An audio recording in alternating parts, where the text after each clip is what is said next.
Oke, kalau gitu sebelum mulai presentasinya, gue mau say thank you ya buat Nyaga Hoster sama VJS ID udah dikasih kesempatan buat ngomong di sini.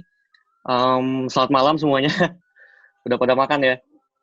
Nah, paling di sini hari ini gue mau bahas tentang VJS 3, latest update-nya tentang apa aja sih yang baru gitu, yang menarik menurut gue. Gue masukin ke slide gue ya. Nah, sebelumnya sebelum gue mulai juga mau nanya nih, ada yang udah pernah belum sih pakai atau cobain VJS 3? Udah ada yang pakai belum? Raise hand kalau yang udah pernah nyoba Vue.js 3. Ada yang angkat tangan mungkin di layar? Ada yang udah pernah nyobain belum sih? Baru ya, baru. Wow, ada nih, Kang Torik sudah mencoba.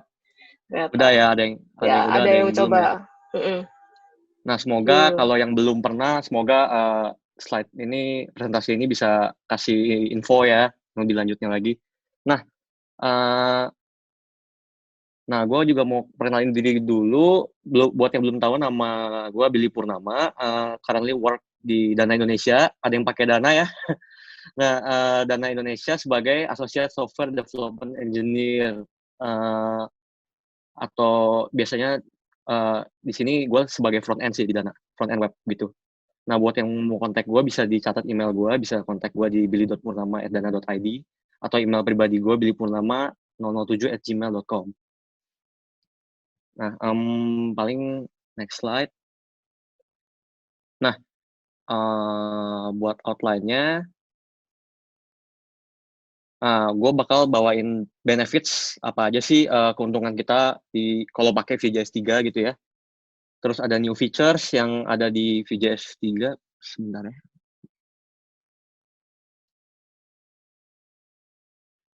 Nah, sorry ulang. Ada benefits, terus ada new features. Ada juga latest information. Ada challenges juga menurut gue pribadi. Apa sih challenges-nya pakai si VJS 3 ini gitu ya. Nah, kita masuknya ke benefits nih.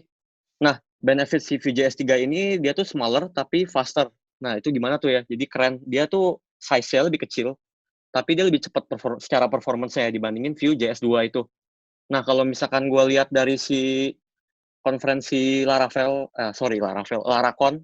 itu konferensi Vue.js yang dibawain sama Evan Yu, creator-nya. Itu dia bilang di situ dia bakal nge-rewrite virtual DOM-nya. Nah, sebenarnya gue juga nggak terlalu paham di balik layarnya gimana, karena di sini gue sebagai user juga. Tapi yang pasti dia lebih cepat secara performance dibandingin Vue 2 ya. Nah, di sini juga ada more maintainable codes. Jadi, codes kalian itu lebih bisa di-maintain untuk jangka panjangnya kayak gitu ya. Ada juga better TypeScript support. Nah, di sini jujur gue juga belum pakai TypeScript, tapi buat kedepannya, kalau kalian ada yang cobain pakai TypeScript, itu juga lebih better supportnya di Vue.js 3 ini gitu. Nah, TypeScript itu secara singkatnya, dia sama scripting language, tapi ada static type checking-nya ya. Jadi data type-nya lebih dicek gitu, string atau dan sebagainya. Itu lebih dicek lagi gitu sama si TypeScript-nya. Nah, sekarang mau masuk ke feature nih. Untuk feature sendiri, yang paling gede itu menurut gue major changes-nya itu dinamain Composition API di sini. Nah, si Composition API ini sebelumnya dinamain function base. Nah, tapi diubah jadi Composition API. Nah, di sini cara pemakaiannya itu sebenarnya dibuka pakai sebuah function yang dinamain setup function gitu ya. Nah, dulu itu sebelum Composition API sempat disebut function based API. Jadi dia itu dipisahin, code-nya di-separate per function, per feature yang mau kalian pakai dalam komponen kalian gitu. Nah, contohnya gambar yang di kanan ini, kita bisa lihat di dalam setup function ini ada function feature A sama feature B. Nah, terus kita bisa pakai yang namanya object destructuring gitu ya. Kita ambil nih si foo, bar, sama bus dari si function-function yang mau kita pakai, terus kita return. Nah, hasil return-nya ini kita bisa pakai di view template kita. Kayak gitu sih. Nah, sebelum lihat ke composition API-nya, kalian pasti udah yang pakai Vue.js pasti kenal lah ya sama yang struktur code ini. Nah, ini cuma example code aja, screenshot. Jadi ini masih Vue.js 2, ini belum Vue.js 3 nih. Nah, di Vue.js 2 itu namanya Options API. Kayak gitu ya.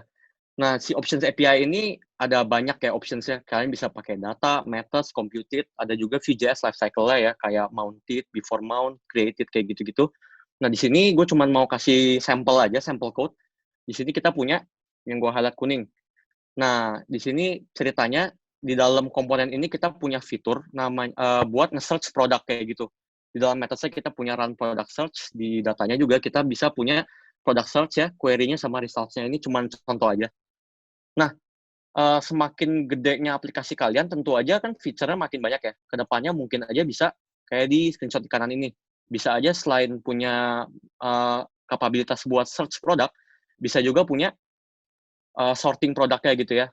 Dan ini bakal bertambah banyak ke depannya. Code kalian itu makin panjang, makin gede. Nah, sebenarnya di Options API ini kita juga bisa ngakalin, mungkin yang kenal sama Vue.js Mixin, kita bisa pakai Mixin buat gabungin code-code kita. Nah, tapi dengan adanya si Vue.js 3 ini, dia buat yang namanya Composition API yang tadi gue jelasin. Nah, bentuk code-nya itu semakin, kalau menurut gue pribadi, semakin rapi. Rapinya kenapa? Kita bisa separate function-function yang mau kita panggil di dalam komponen kita. Seperti ini nih. Contohnya pertama kita buka dulu nih dalam satu function yang namanya setup function. Ini baru ya, cuman ada di Vue.js 3. Terus abis kita buka setup function, kita bisa tentuin nih, kira-kira komponen kita itu mau punya fitur apa aja. Nah, contohnya pertama tadi kan kita list down dulu ya, ada product search, ada product sorting. Nah, kita bisa pisahin si feature-feature yang mau kita masukin ke komponen kita, kayak gitu. Dengan kita pisahin kayak gini, tentu aja code kita makin gampang di-maintain dan dibaca. Nah, bayangin kalau misalkan kalian itu kerja dalam satu tim, terus kalian itu rame-rame coding di satu komponen yang sama ya.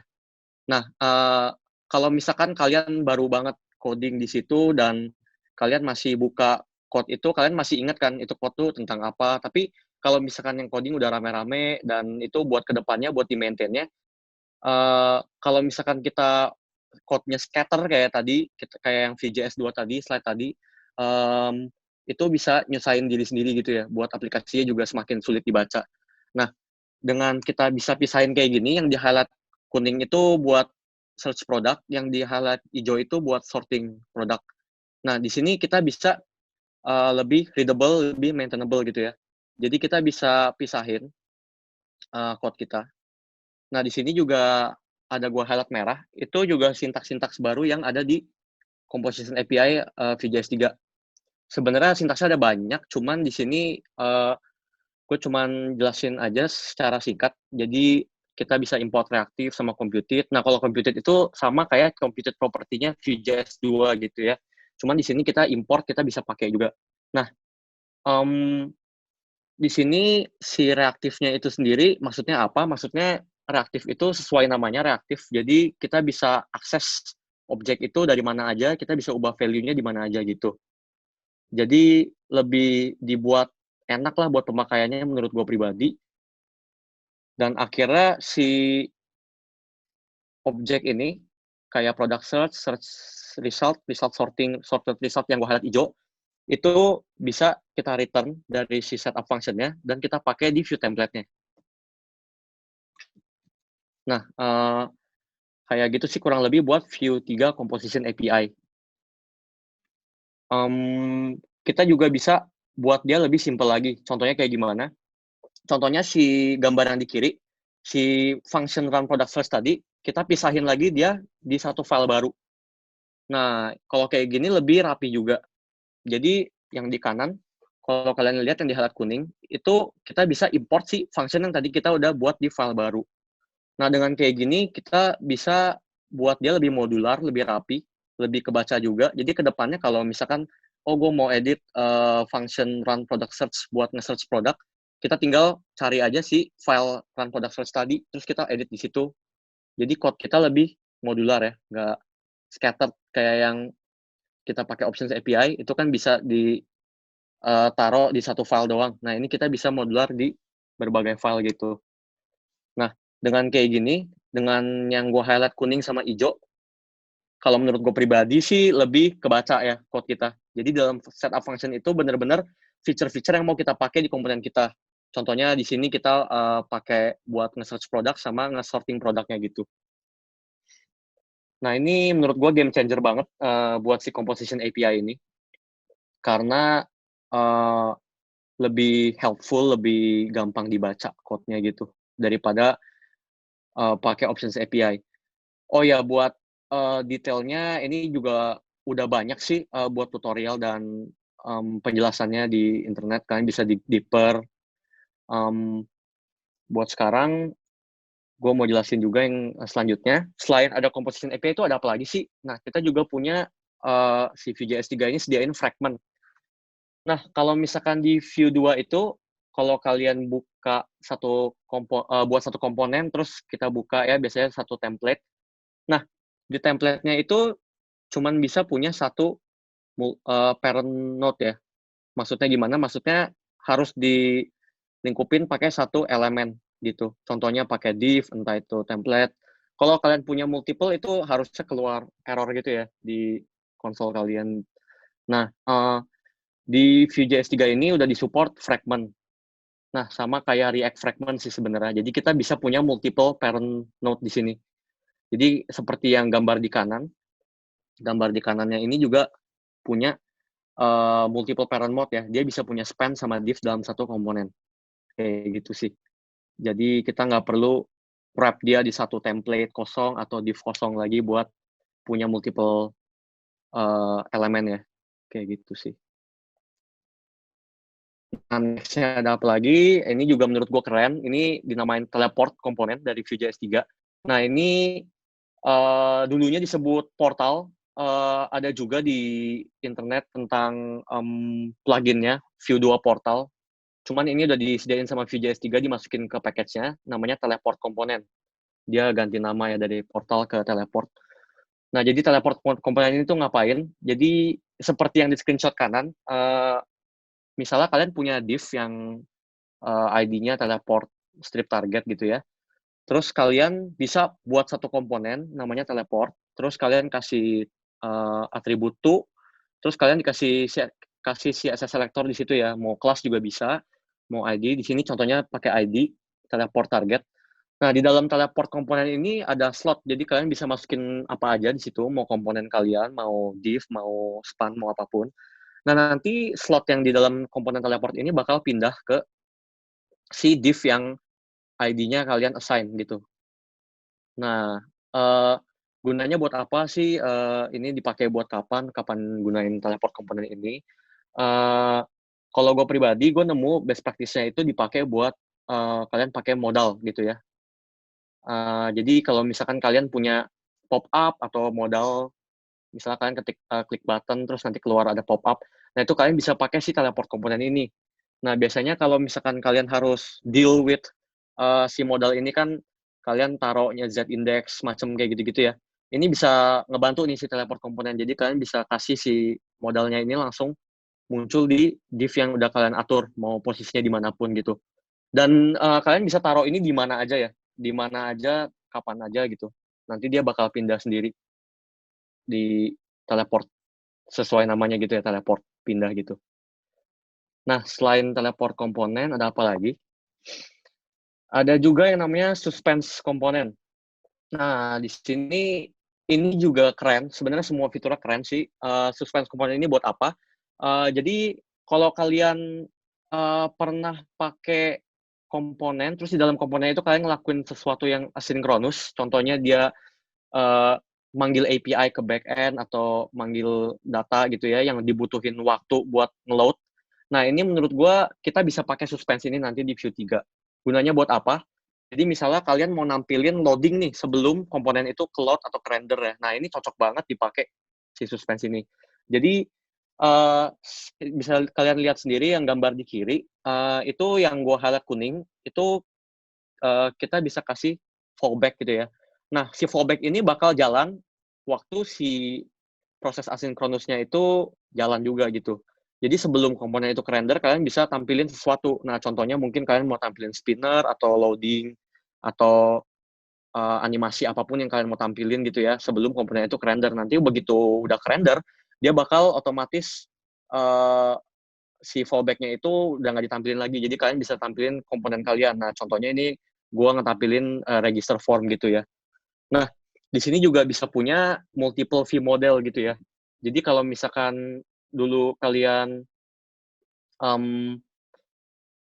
kasih view modelnya satu objek gelontongan gitu ya. Jadi objeknya misalnya punya email, username, password. Di sini kalian bisa kasih separate. Nah, ini lebih ngebantunya gimana. Jadi data yang kita passing itu nggak selalu harus objek gede gitu ya. Bisa kalian pilih sesuai yang kalian butuhin aja. Contohnya di register form nih misalnya, oh gue cuma butuh email, username, sama password. Ya udah gue kasihnya itu aja gitu. Nah, kurang lebih sih kayak gitu buat suspense. Nah, kapan sih ini dirilis si Vue 3, kapan gue bisa pakai secara official? Nah, kalau misalkan kalian lihat sendiri, ini sesuai gue screenshot dari GitHub-nya Vue.js-nya juga ya. Di situ sih dia bilang di roadmap-nya itu dia rilis Q2 2020, maksudnya quarter 2 gitu ya. Antara bulan 4 sampai bulan 6. Bulan 4 sampai bulan 8 atau bulan 6 ya. Ya itulah Q2. Nah, jadi di situ sih ada screenshot-nya Vue 3.0 official release-nya itu kurang lebih kayak gitu di Q2 2020. Seharusnya buat by timeline itu bentar lagi kalian bisa lihat official release-nya Vue 3 gitu. Nah, kalau misalkan kalian udah nggak sabar nih, bagi kalian yang, aduh gatel nih, pengen banget cobain sekarang juga. Nah, itu bisa. Ada repo-nya juga di GitHub yang namanya Composition API. Kalian bisa install di project Vue 2 kalian. Tinggal misalkan pakai npm atau yarn, tinggal diinstal aja add vue/composition-api. Kalian langsung bisa import juga di app.js atau main.js kalian, langsung di use. Kayak gitu sih. Terus kalian bisa pakai si composition API yang tadi, yang setup function dan lain-lain. Kayak gitu. Nah, ini ada alternatif lainnya juga. Misalnya kalian mau cobain benar-benar dari project baru. Di sini kalau kalian udah pernah pakai Vue CLI, jadi Vue CLI ini semacam package project Vue.js kosong yang bisa kalian pakai. Di sini gue cobain buat package project kosong pakai CLI, Vue CLI. Nah, di sini Vue CLI juga udah integrate sama Vue yang baru. Nah, Vue yang baru itu namanya Vue Strip Next ya. Nah, kalian bisa juga langsung add Vue Next gitu, yang kayak gue lakuin di screenshot ini. Di sini gue juga ada build comparison-nya. Jadi gambar yang di kiri itu sebelum gue add si Vue yang baru. Yang di kanan itu sesudah gue add Vue yang baru. Nah, dua-duanya itu gue build. Jadi di sini ada comparison-nya. Yang di kanan itu lebih kecil ya size-nya gitu ya. Ini emang kelihatannya nggak terlalu jauh size-nya, soalnya ini project kosong gitu. Jadi bener-bener belum ada komponen apapun, baru hello world aja paling. Itu langsung gue build gitu ya. Pengen lihat aja sih sebenarnya size-nya itu lebih kecil atau enggak gitu. Ternyata lebih kecil yang vendornya gitu ya, Chang. Nah, di sini juga ada perbedaannya. Kalau kalian lihat di package.json-nya, si Vue yang di kiri itu masih yang Vue yang sekarang ya, Vue 2.6.11. Nah, yang di kanan itu setelah add Vue Next, itu udah jadi Vue 3.0, tapi masih beta. Nah, di sini karena belum official release, jadi di sini sintaks-sintaks yang kalian pakai di dokumentasinya atau di GitHub repo readme-nya itu masih bisa berubah-berubah ya. Jadi kalian stay tune terus, dipantengin terus aja sebelum official release. Yang penting kalian udah coba konsep-konsep si API-API barunya kayak yang tadi gue jelasin, si composition dan lain-lain gitu ya. Nah, paling kalian bisa coba-coba juga di situ. Compilernya juga baru dan lain-lainnya sih. Nah, terus di sini main JS-nya juga berubah ya. Yang tadinya kita kalau buat view instance kita new view kayak objek baru gitu, sekarang tinggal di create app. Jadi lebih simple lagi di Vue 3 ini. Kayak gitu sih. Nah, masuk ke challenges ya. Ini challenges-nya menurut opinion gue sih gitu. Nah, yang pertama itu adjustment may needed. Maksudnya kayak gimana? Misalnya kalian latar belakangnya dari yang tadinya pakai View Options API.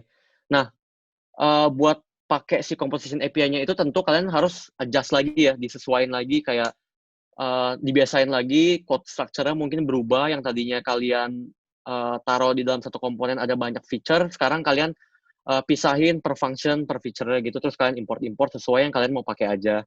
Nah, di sini tenang aja, Vue.js 3 itu support backward compatibility gitu ya. Jadi, walaupun kalian upgrade ke Vue 3, walaupun kalian pakai Vue Options yang Vue 2, itu nggak akan nge-break gitu ya. Jadi, tetap di-support in case kalian mau nyicil ganti ke Composition API gitu. Jadi, tenang aja kalau kalian upgrade ke Vue 3, harusnya sih aman gitu.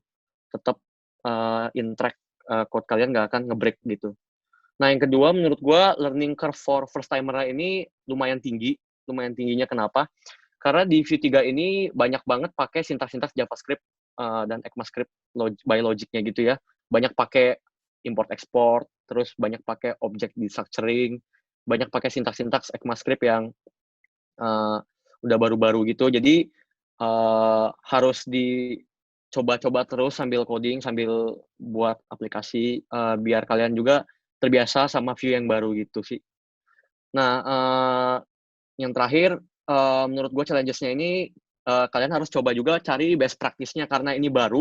Gue harap Vue 3 ini punya dokumentasi yang mantap gitu ya. Jadi kayak, menurut, kayak kalau misalkan kalian tahu Vue.js 2 itu kan punya style guide-nya ya, disediain sama official-nya. Jadi kayak, yang bagusnya tuh kalian pakai ini tuh gimana, kapan kita harus pakai computed property, kapan kita harus pakai watcher. Nah, di sini juga gue harap dokumentasinya itu jelas supaya yang baru pakai Vue.js pertama kali juga bisa ngikutin enak, yang pindah dari Vue 2 juga bisa enak juga gitu sih. Nah, yang terakhir, udah sih ternyata segitu aja. Ini quotes dari Profesor Oak ya, favorit gua, "There's a time and place for everything." Jadi, dengan lagi masa-masa corona kayak gini tuh, menurut gua cocok banget kalian buat digging deeper lagi, explore lagi tentang hal-hal yang mau kalian pelajarin gitu ya. Terutama Vue.js 3 ini kan udah mau keluar. Jadi kalian bisa cobain juga, mungkin clone Vue Next tadi, terus kalian coba-cobain sendiri di lokal. Mungkin kalian bikin suatu aplikasi gitu yang mau kalian buat. Paling itu aja sih dari gua. Thank you. Oke, terima kasih untuk Mas Billy atas paparannya. Jadi, teman-teman, aku mau ngecek lagi nih sebelum masuk ke sesi berikutnya. Hai, yang baru bergabung. Oke, profesornya Pokemon. Mas Billy, ternyata semua di sini banyak fanboy dan fangirl-nya Pokemon, termasuk saya juga. Saya juga masih main Pokemon Emerald tuh, by the way. Halo teman-teman, aku sapa sekali lagi tadi. Terima kasih untuk Mas Billy Purnama dari Dana Indonesia terkait apa aja sih update terbaru Vue.js ketiga. Tadi kita lihat ada banyak banget ternyata penambahannya, seperti aku quote 2 ya, yaitu seperti suspense komponen, teleport komponen. Wow, gila, teleport keren banget. Dan harapannya juga untuk first timer, Vue.js 3 ini tidak memberikan banyak sekali obstacles, harapannya seperti itu. Kemarin diskusi bareng teman-teman Vue.js Indonesia nih, sekitar Januari, itu ngobrolin kalau misalnya ini udah ditunggu-tunggu banget, Vue.js 3.0 bareng Vue.js Indonesia. Vue.js 3 update-nya itu kan katanya Q2, tapi sampai sekarang belum kelihatan hilalnya, kayak gitu kan, masih beta terus ya Mas ya, bener gak sih? Betul. Kayak gitu, belum kelihatan, masih beta terus ya nggak? Padahal udah ditunggu-tunggu ya. Mungkin teman-teman tadi seperti yang Mas Billy sudah sampaikan, bisa nyoba-nyoba sembari work from home, atau sembari kalian di rumah, stay at home, belajar lagi untuk nyoba betanya dulu di GitHub yang tadi dibagiin sama Mas Billy. Kayak gitu. Oke, Mas Billy.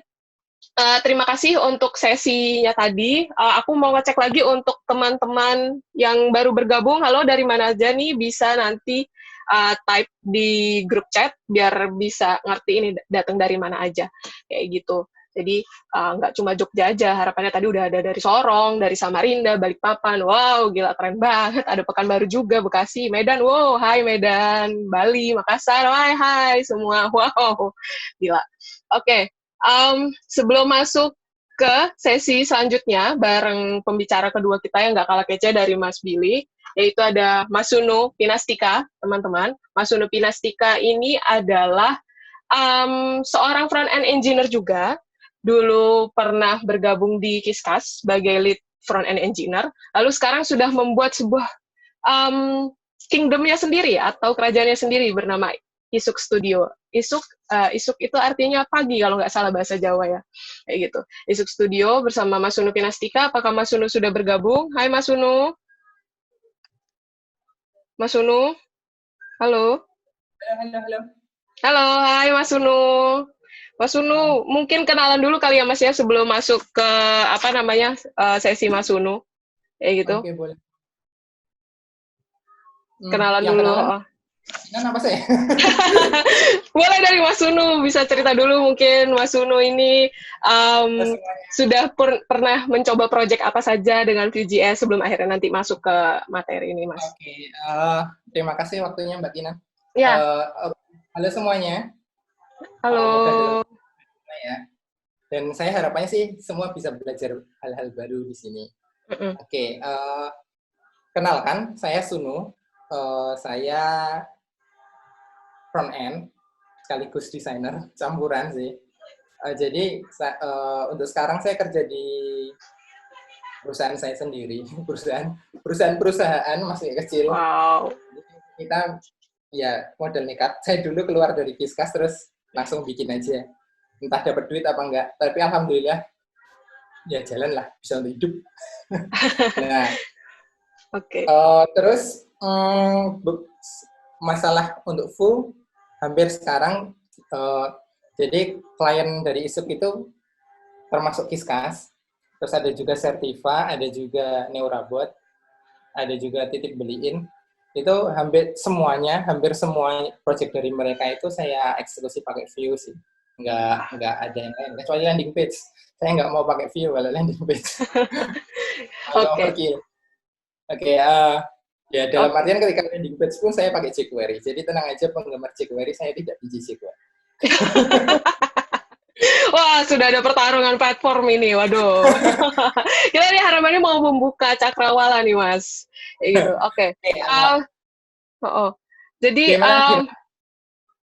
oke, Mas Sunu, sebelum masuk ke masuk ke sesi Mas Sunu, ini aku ada mau cerita dulu nih. Jadi, Niaga Hoster itu nanti tanggal 29 sampai 31 Mei 2020 akan mengadakan Niaga Hoster Virtual Career Fair. Jadi bagi teman-teman nih yang baru saja lulus kuliah, lulus SMK mungkin, pokoknya baru lulus dan mau mencoba untuk peruntungan di workforce secara global. Jadi seperti kita ketahui, Niaga Hoster ini tidak hanya bekerja untuk lingkup Indonesia, tapi juga untuk skala luar juga. Akan ada acara Niaga Hoster Virtual Career Fair, kalau kalian tertarik untuk bergabung bersama kami, kayak gitu.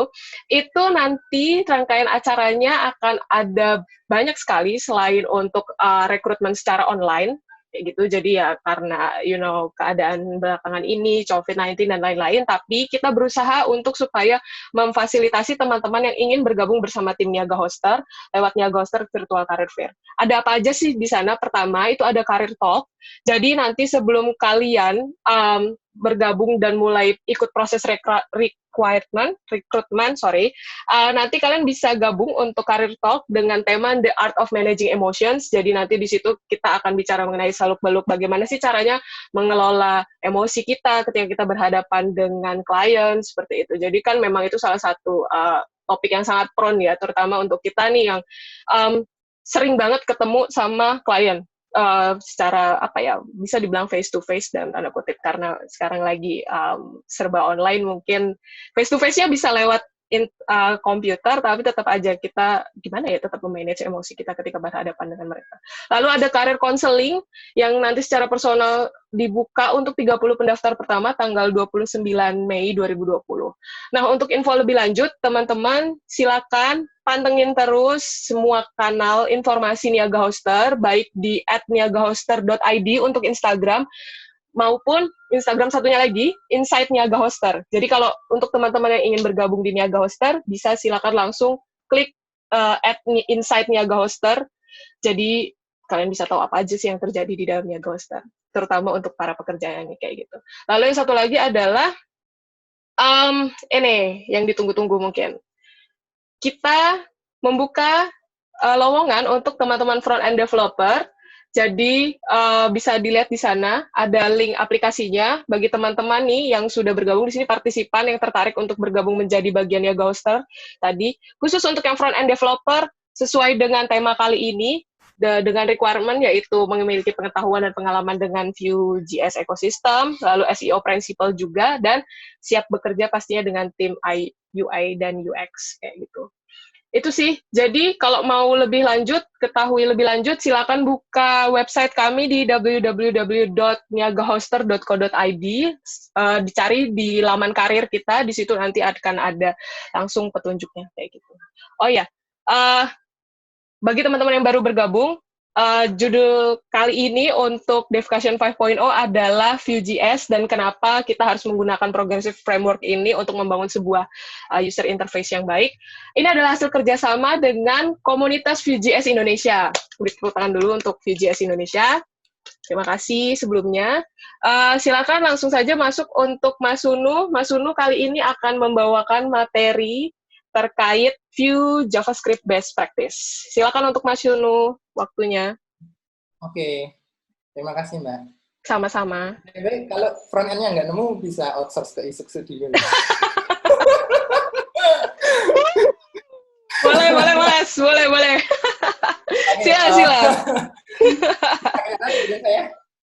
Sila. Sila, Mas. Langsung bisa diperbesar, biar teman-teman bisa melihat. Ya, kelihatan. Bisa langsung di-present mungkin. Aduh, ini. Ya, kayak gini aja. Oh, jangan kayak gitu. Ini dulu. Oke, selamat malam semuanya. Selamat malam, Mas Sunu. Soalnya ini kalau kita buka, tak cabut dulu screen-ku. Oke. Aku pakai 2 screen, jadinya munculnya di sebelah malam. Oke, sila. Oke. Aku mau mulai dari mana ya? Oke, jadi gini. Ya, seperti yang dibilang Mbak Kinan tadi, saya akan bawain tentang Vue.js best practice. Meskipun saya bilang mungkin nggak best practice, tapi aku yakin itu better sih. Dan mungkin nggak semua best practice bisa tak share ke teman-teman, soalnya waktu terbatas. Dan seperti kayak kata teman saya, yang saya jadiin panutan, lebih baik mendalam daripada luas tapi nggak dapat apa-apa. Nah, jadinya di sini saya bakal ngomongin satu konsep aja yang terkait best practice, nggak banyak hal. Terus sebenarnya teman-teman itu udah melakukannya, aku yakin udah melakukannya, apalagi yang udah pakai Vue, mulai dari Linter, terus mulai dari, aku yakin udah baca nih yang guide best practice-nya dari Vue, atau style guide-nya juga udah baca, mulai dari yang levelnya critical sampai yang boleh ditinggalin itu apa aja, pasti aku yakin udah baca. Jadi luas banget kalau ngomongin best practice. Kalau ngomongin semuanya nggak bakal selesai hanya dalam waktu 30 menit. Jadinya kita ngomongin yang singkat aja, yang mudah dicerna, tapi menarik. Menariknya kenapa? Karena mungkin jarang dilakukan. Nah, oke. Nama konsepnya apa sih? Nah, konsepnya itu namanya loosely coupled. Jadi apa ya? Kalau ngomongin ada 2 kata yang menggambarkan ini tuh bukan 2 kata sih, 2 frasa. 2 frasa yang menggambarkan ini tuh, satu itu independence. Kenapa kan disebut independent? Soalnya code yang kita tulis itu independent, yang nggak bergantung sama sebuah library. Bukan nggak bergantung sama sebuah library, lebih tepatnya itu dia tetap bergantung tapi sesuai dengan keperluannya. Terus dia agnostik itu dalam artian dia nggak peduli di mana dia berada sih. Jadinya mau di Vue, mau di React, mau di back-end, mau di front-end landing page sederhana, itu tuh sangat mungkin. Nah, untuk memahami konsep ini kita perlu use case sih, ya supaya lebih jelas, lebih mudah dipahami. Nah, use case yang paling gampang itu ada 2 di pikiran saya, yaitu Ajax request, XHTML request, XHR, XHTML, HTTP request, XML HTTP request, sama form validation. Nah, saya ngambilnya form validation. Kenapa kalau form validation? Karena aku yakin semua apps itu ada form validation. Kita kalau ngomongin landing page mungkin nggak bakal ada. Kita nggak bakal pakai Axios atau Super Agent atau semacamnya. Tapi kalau ngomongin form validation mulai dari apps yang sederhana sekalipun sampai akhir, bahkan kalau ngomongin Vue pun paling awal itu dikenalinya apa? Vue model. Vue model di mana? Di form. Jadinya kayaknya ini contoh paling penting sih untuk memahami ini. Oke, mungkin sebelum masuk ke konsep loosely coupled-nya, kita bawa dulu ke gimana sih kita melakukan form validation di normal view gitu, tanpa mikirin arsitektur atau tanpa mikirin konsep. Oke, kita punya ini. HTTP, Vue.js, Cookbook, Form Validation. Oke, bentar ya. Kalau pengen dilihat, kita bisa baca di sini. Oke, kita coding sendiri. Sorry. Oke. Oh, ternyata name-nya kosong. Berarti required. Nggak boleh kosong. Berarti required, dan seterusnya. Ya, ini secara normal. Kalau kita mau ngetik sendiri. Nah, cara nggak, ya itu tadi, siapa sih yang mau ngetik sendiri? Jadinya itu hampir kemungkinan kecil itu bakal terjadi. Makanya di paling bawah pun itu Vue.js-nya, tim dari Vue.js sudah ngomong, kita tuh punya community gitu, yang udah keren banget, mereka membuat apa yang memang dibutuhkan sama banyak developer di dunia. Nah, kalau ngomongin form validation, yang paling populer ya dua ini, Vue.Validate sama Vue.Validate. Mungkin kita lihat, kalau kita implementasi pakai mereka. Nomor satu, yang kiri itu Vue.Validate, yang kanan Validate. Intinya dua library ini pendekatannya beda sih. Yang satu itu komponen, yang satu itu manfaatin reaktifnya si Vue. Jadinya yang satu itu ya si Vue.Validate itu pokoknya memanfaatkan dua fitur sih. Kalau aku cara gampangannya ngomongin dua fitur utamanya Vue itu, komponen sama reaktifnya itu dipakai sama Vue.Validate. Kalau yang Vue.Validate dia reaktifnya aja. Jadinya ada minusnya. Minusnya adalah ketika kita ngetik, kalau basic, kalau kita ngomongin validation yang paling gampang di Validate itu ya kita harus inputnya error. Inputnya error berarti aku nampilin required.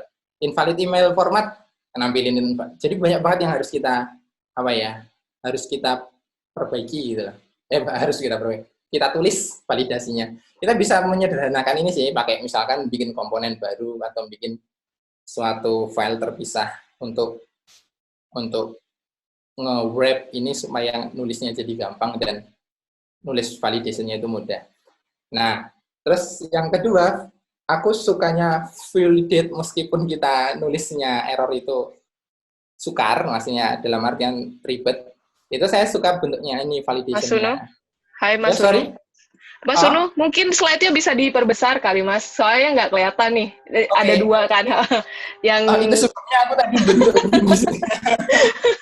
Iya, jadi ini nih teman-teman pada bilang, wah slide-nya kecilan nih Mbak, nggak kelihatan. Oh oke, baiklah. Mungkin aku buka yang PDF aja kali ya. Oke, silakan, nggak apa-apa Mas. Yang penting biar bisa kelihatan. Ini tadi kecilan katanya. Nggak kebaca. Iya. Sorry. Nggak apa-apa. Maafkan saya. Makanya aku nggak biasa pakai presentasi kayak gini. Nggak apa-apa. Sila. Bisa ditunggu. Ya. Mari ditunggu. Ditunggu ya teman-teman ya, sebentar ya. Oke, gede nggak? Cukup ya teman-teman ya. Mungkin bisa melambaikan tangan mungkin. Terlihat? Besar? Cukup? Oke. Cukup, Mas. Oke, berarti aku bisa nyolokin layar sebelah. Oke. Silakan. Tapi karena layar sebelahku yang bikin tampilannya broken, ternyata apa? Oke. Kembali ke awal. Sila. Lanjut, Mas. Oke. Ya ini intinya kayak gitu. V-validate pakai komponen, view-validate pakai reaktifnya si view.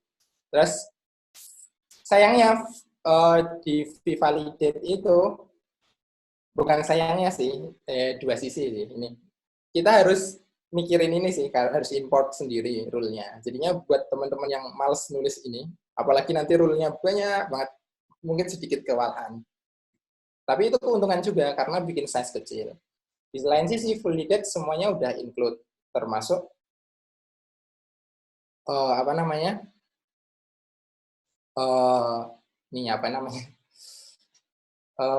validasinya. Jadinya kita tinggal bilang aja required email dan lain-lain dan seterusnya. Nah, berikutnya, oke, pertanyaannya, ini tuh bagus nggak sih kayak gini? Jawabannya ya udah pasti, iyalah, nggak mungkin nggak.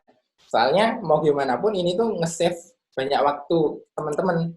Sekarang bandingin aja sama kalian nulis kayak gini. Yang oke, totalnya tidak sama dengan 100, errornya apa? Terus errornya ternyata nggak ada, berarti true. Atau yang kayak awal tadi, yang oke ini itu masih kosong, berarti name required. Nulis kayak gini tuh ya jelas lelah gitu. Jadi is it good? Nah, iyalah ini nyimpen waktunya teman-teman gitu, nge-save waktunya teman-teman. Yang tadinya butuh waktu 5 menit mungkin jadi cuma 1 menit. Nah, tapi konsennya itu bisa nggak sih ini itu lebih baik gitu.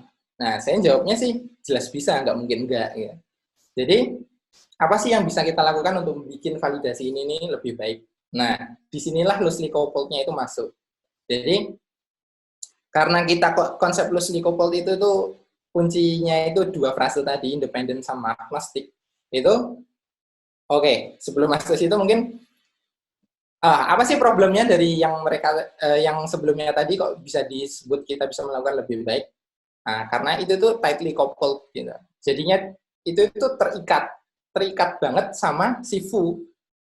Jadi ketika teman-teman, oke, aku tuh pengen ganti, nggak pakai view lagi, aku pengen pakai React, atau aku pengen pakai Angular, atau aku pengen pakai yang lainnya. Nah itu tuh, apa ya, susah banget untuk pindah kayak gitu. Padahal, pada kenyataannya, teman saya ini ngalaminnya. Untung saya itu, pas itu aku belum masuk kantor. Pas teman saya itu, dia ganti dari awalnya itu jQuery base, terus setelah itu diganti jadi Angular. Setelah Angular, dia ganti jadi React. Setelah React, dia ganti jadi Vue. Jadi 4 kali ganti. Jadi jangan pikir ganti stack development itu nggak mungkin. Itu salah. Itu mungkin banget. Nggak mungkin nggak. Soalnya ada case di mana itu tuh ada limit di mana oke, aku pakai framework ini itu nggak mungkin bisa melakukan ini. Itu pasti ada kayak gitu. Jadinya nggak ganti stack development, nggak mungkin nggak ganti itu, kalau menurut saya mitos. Oke, yang berikutnya bug version. Nah, kalau kita ngomongin kayak gini nih, untung Vue nggak breaking change ya. Maksudnya dari 2 ke 3 itu nggak nge-break. Tapi, apa ya, support versi bawahnya. Bisa dibayangin seumpama teman-teman pakai library yang itu tuh versinya naik, tapi ternyata semua yang code yang teman-teman tulis itu broken. Itu, wah, ya, migrasinya susah banget, aku yakin. Nah, terus yang ketiga, ganti library. Bayangin teman-teman ganti dari V-validate jadi validate, atau sebaliknya. Itu tuh yang pasti teman-teman ngedit banyak file, nggak mungkin enggak. Jadinya, ini problemnya ketika kita ngomongin type decoupled.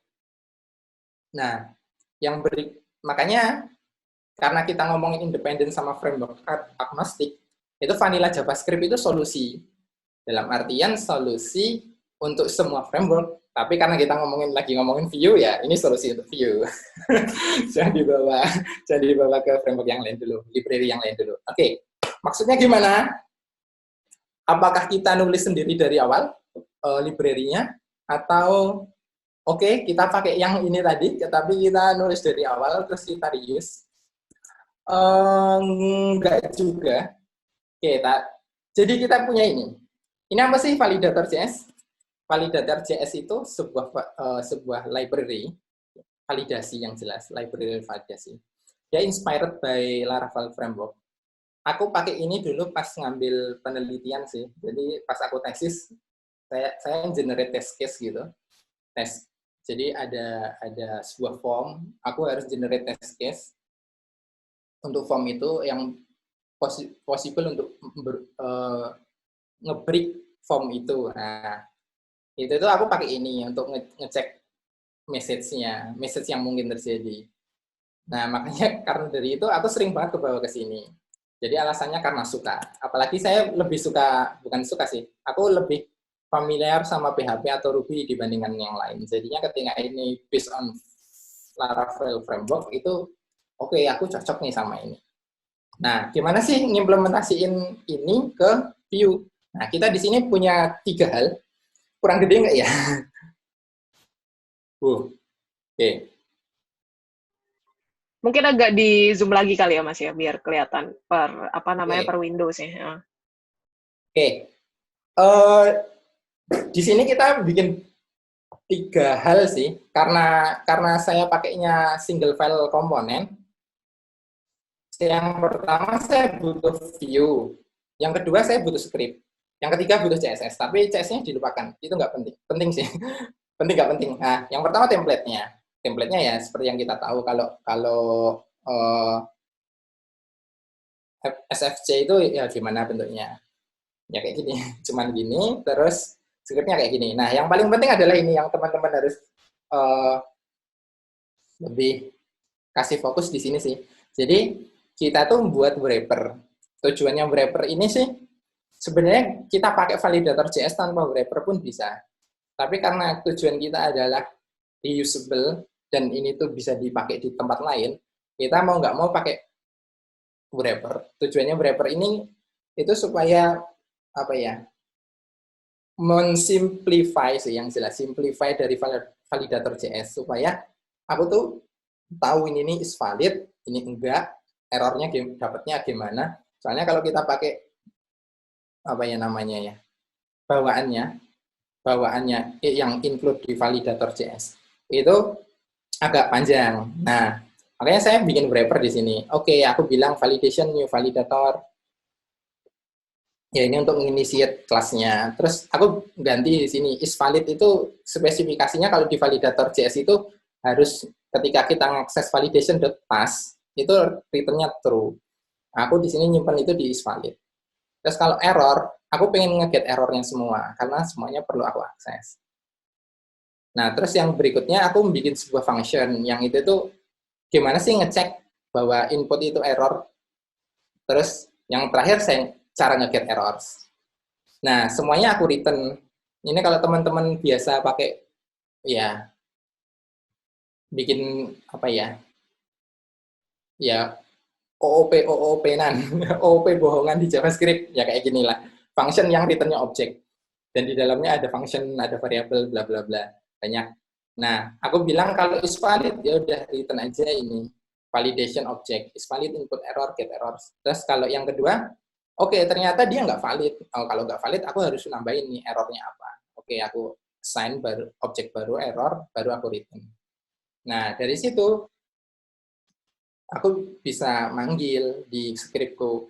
Oke, this validation datanya apa? Datanya email karena aku ceritanya di sini reset password. Terus rules-nya apa sih? Oke, karena ini inspired by Laravel, teman-teman juga ada, mungkin kalau udah biasa main backend, ya tulisannya kayak gini, required, type, email, pipe, dan seterusnya, kalau ada banyak.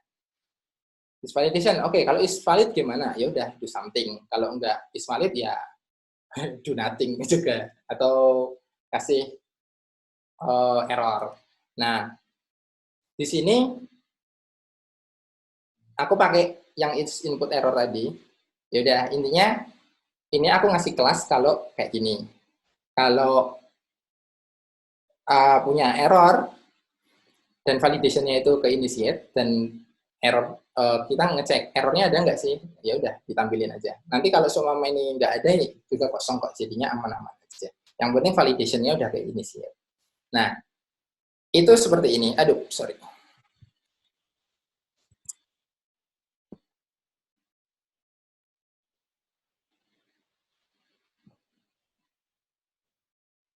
Nah, kayak gitu. Kayaknya ribet ya. Iya, emang ribet sih. Oke. Kalau kita bandingin, what? Itu tuh nggak banyak perbedaan loh, malah lebih ribet. Kalau kita bandingin nih, Vue.js sama Plain.js. Oke, template-nya mirip, cuman beda 2 line, 3 line. JS-nya, oke, juga mirip, nggak beda-beda jauh. Ini yang Plain.js juga cuman segitu, ini juga cuman segitu. Maksudnya nggak ada perbedaan gitu. Bahkan, kalau aku bisa ngomong, bahkan Plain.js itu effort-nya lebih gede gitu, karena kita harus membuat wrapper. Nggak kayak kalau kita pakai Vue.js atau Vue.validate. Tapi, pertanyaannya adalah, kita masuk kasus ke yang ini tadi. Aku tadi sempat bilang, salah satu kasus yang mungkin terjadi adalah ganti library. Kalau teman-teman pakai Vue.validate, terus ganti jadi Vue.validate, kan ganti banyak file tuh, tergantung berapa banyak form yang kalian teman-teman pakai. Tergantung juga teman-teman nge-wrap komponennya nge-wrap si Vue.validate nggak sih, supaya gampang memakainya, itu tergantung juga. Tapi itu tuh secara basicnya, itu tuh banyak banget yang harus diganti. Tapi dengan plain JavaScript ini, itu menariknya mulai dari sini. Oke, saya punya validator lain selain validator JS. Ini validate.js. Dia validation juga, sama persis. Ya, dengan embel-embel ya marketing, kata-kata marketing, tested 100% code coverage, atau semacamnya. Gitu. Ini anak-anak yang senang sama unit testing pasti senang nih lihat kayak gini. Unit testing atau ya sering buat spek atau semacamnya, senang banget kayak gini. Mungkin jadi ini lebih menarik dibandingkan ini. Nah, oke, karena kita pakai, karena kita suka validate.js, kita pakai ini. Ayo kita ganti code-nya. Menurut teman-teman yang diganti banyak nggak sih? Tidak tahu, kita coba aja. Oke, pertama import validate. Karena tadi kita pakai validator, kita jadiin validate. Oke, terus initiate kelasnya, yang satu validator, yang satu validate. Karena cara pakainya mirip, oke sama. Isvalidnya tadi validation pass, yang satu oke, dia itu valid ketika validation-nya itu return object kosong. Oke, berarti validnya speknya ya kayak gini. Oke, errors-nya gimana sih kalau validator nge-get ada include function-nya. Maksudnya ada function yang included di library-nya. Di sini itu nggak ada. Ya udah, yang muncul sebagai return-nya itu error-nya. Oke, ya udah validation. Oke, sekarang aku butuh isi input error-nya itu apa sih? Jadi misalkan label email itu error apa enggak sih? Nah, kalau di mana namanya validator.js ada included function-nya juga, tinggal ngecek has error apa enggak. Kalau di validate kita harus ngecek buat logic sendiri sih. Validation labelnya apa? Email misalnya. Validation email ada enggak? Oh, enggak ada. Atau oh ada isinya. Ada isinya tapi itu array apa bukan? Array yang lebih dari 0. Oh, ternyata enggak. Ya udah, berarti itu enggak ada errornya. Udah, aku cuman di sini literally cuman ganti 5 baris, di mana satu barisnya itu cuman import. Yang kedua, aku cuman ganti rules. Rules-nya itu karena ini inspired by Laravel, terus ini validate.js style, jadinya gini. Email, present, cuman beda dikit. Intinya present kalau empty false, itu required. Email, ya email true. Lainnya sama, aku nggak rubah sama sekali. Apalagi template. Template-nya itu persis. Aku nggak rubah sama sekali. Dengan ganti 5 baris plus ganti validation, itu tuh work gitu, jalan. Aku nggak perlu ganti banyak hal. Dan ini tuh, kalau kita mau praktekin, karena aku udah bikin POC-nya, ya aku punya view validate nih, email required. View validate, ya cuman beda message ya, karena memang bawaannya beda-beda. Email is required. Validate dia bilang email field is required. Validator.js yang aku buat tadi sama. Ini sama juga. Dan itu kita tuh cuman ganti satu wrapper dengan ya 5 barisnya tadi. Rules, template kita nggak sentuh. Nah, kita cuman ngedit wrapper rules.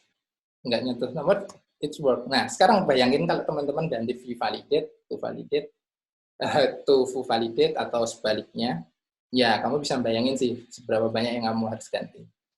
Nah, dengan konsep kayak gini, dengan sebuah library yang loosely coupled tadi, itu banyak keuntungan sih. Ini tadi, file ini, itu bisa kalian bawa kemana-mana. Gitu.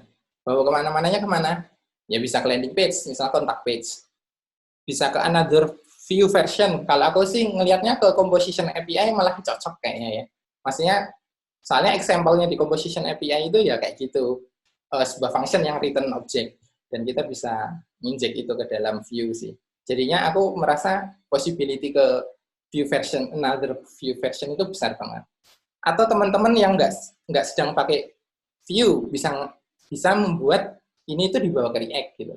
Atau bahkan JS backend kalian, misalnya Express atau semacamnya. Jadinya dengan little effort karena kalian udah bikin, nggak perlu learning curve karena memang plain JavaScript. Itu kamu tinggal ngambil JavaScript-mu, kamu plug di tempat lain yang environment-nya baru, itu jalan dengan penyesuaian yang sedikit ya. Jadinya teman-teman tuh nggak pusing untuk bikin nulis baru, nggak perlu pusing belajar library baru.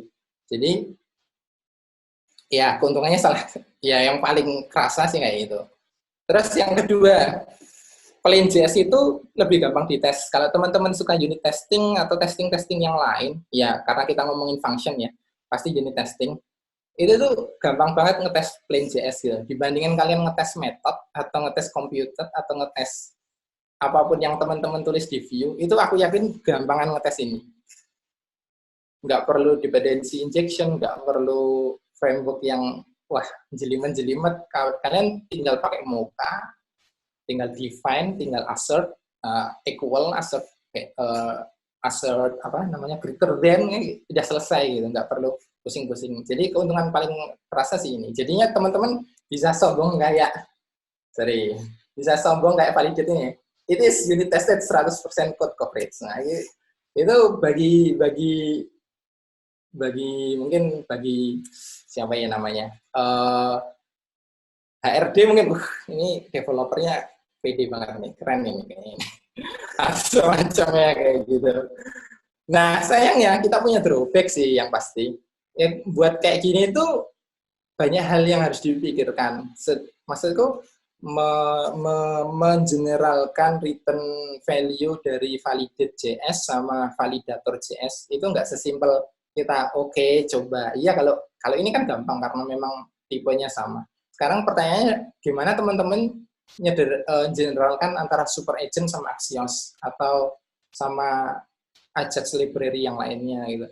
Itu agak tricky sih, soalnya promise-nya mungkin speknya beda atau semacamnya kayak gitu. Jadi memang makan waktu banyak, khususnya di desain sih. Desain, maksudnya bukan desain gambar ya, bukan desain UI ya, tapi desain arsitekturnya atau semacamnya kayak gitu.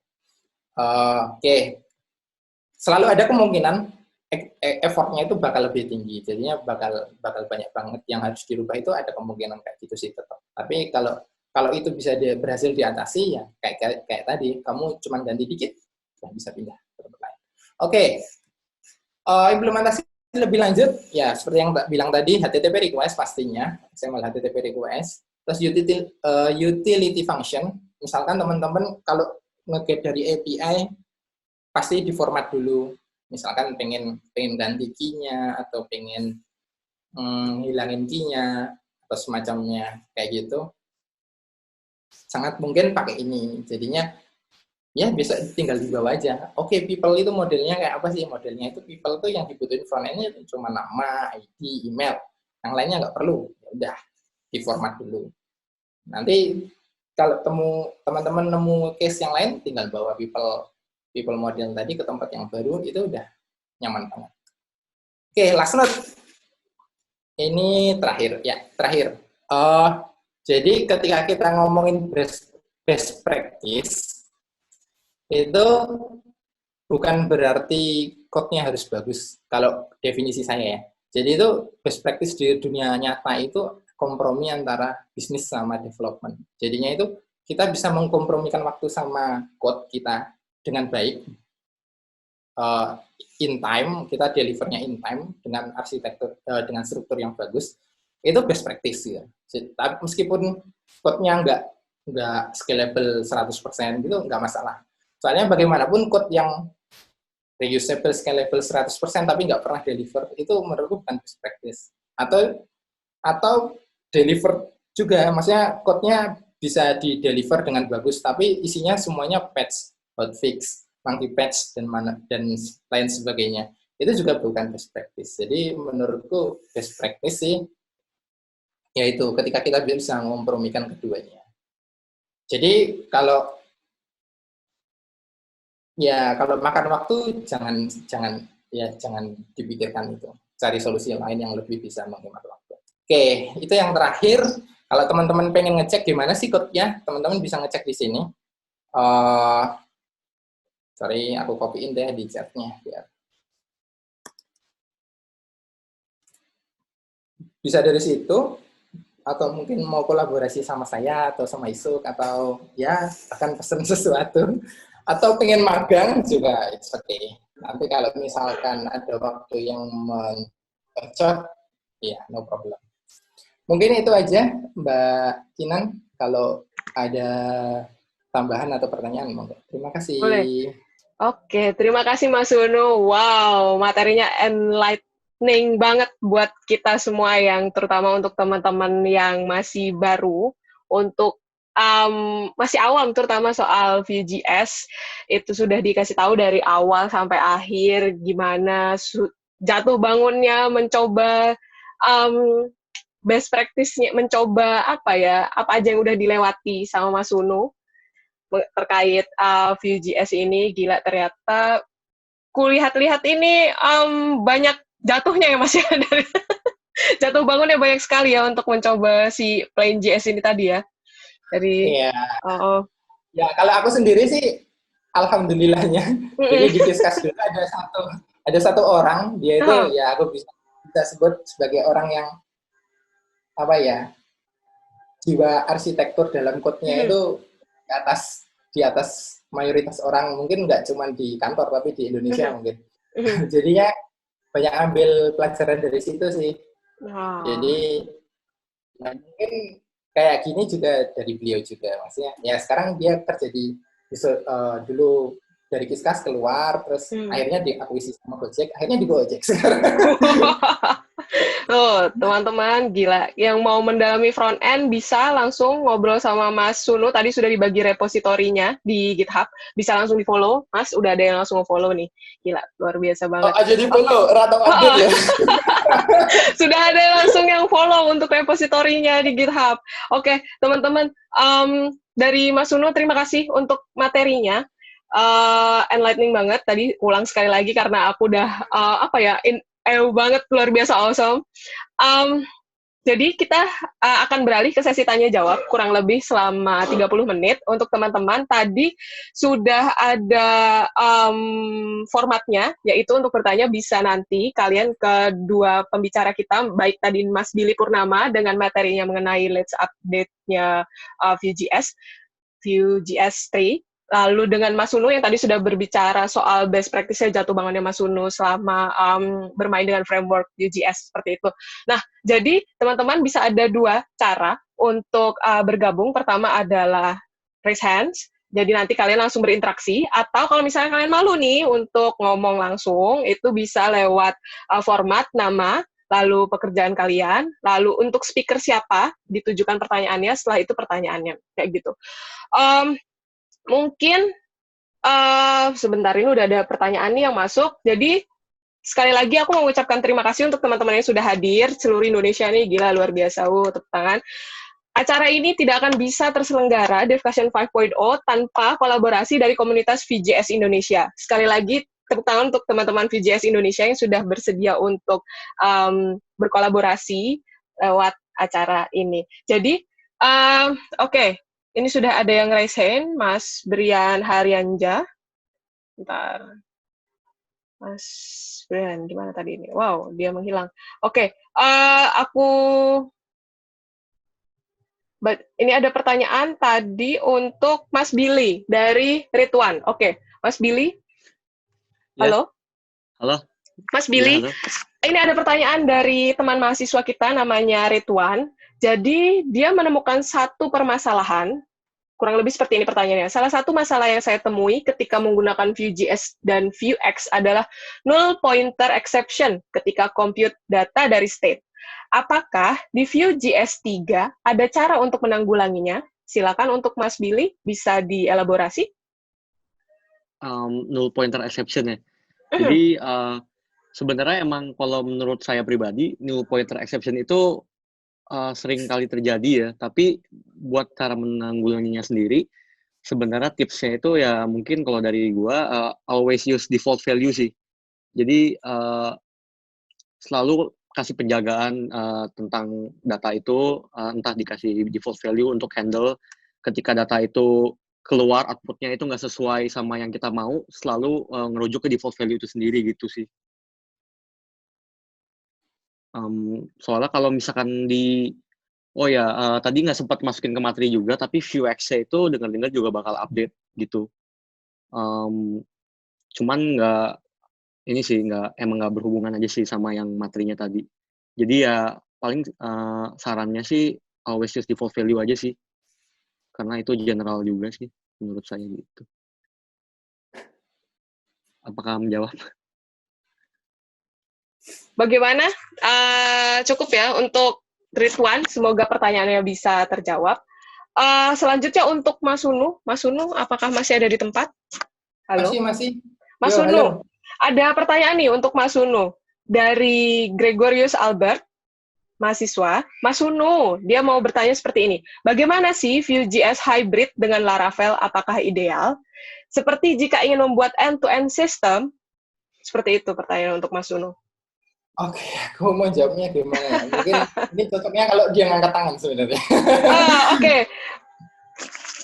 Sebenarnya ya, kalau menurutku, kalau dia pengen ya. Boleh. Oke, nice. Nice, silakan Mas. Di admit Mas. Untuk si Gregorius Albert. Bentar ya.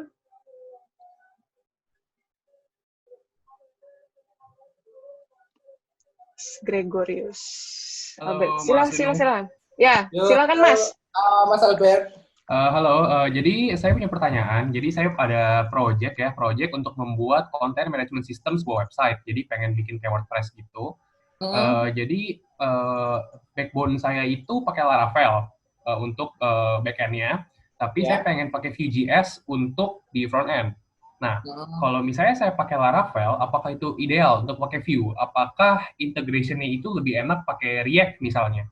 Atau pakai Vue itu udah tepat? Karena saya melihat beberapa permasalahan seperti terutama saya yang biasa mainnya PHP, itu kan learning curve-nya cukup steep ya. Terutama pada router sama Axios, itu harus ada pembelajaran lebih jauh. Kurang lebih kayak gitu. Jadi gimana Mas? Apakah Vue.js itu yang paling ideal atau lebih baik React? Gitu kurang lebih. Iya. Jadi oke, makasih ya Mas Albert ya. Iya, jadi sama-sama.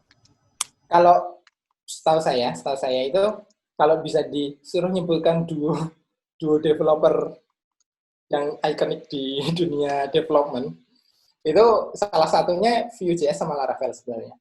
Kenapa kok kayak gitu? Jadi ketika Vue.js pertama kali muncul dan mulai booming, itu salah satunya itu gara-gara si Taylor Otwell itu endorse. Gitu.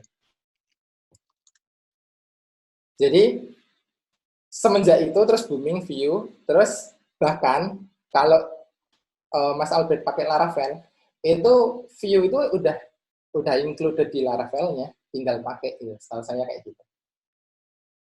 Nah, karena kayak gitu, ya aku bisa bilang integrasi Vue sama Laravel lebih seamless sih daripada pakai React yang harus, ya tergantung sih, kembali lagi ke aturan bahwa Laravelnya dipakai untuk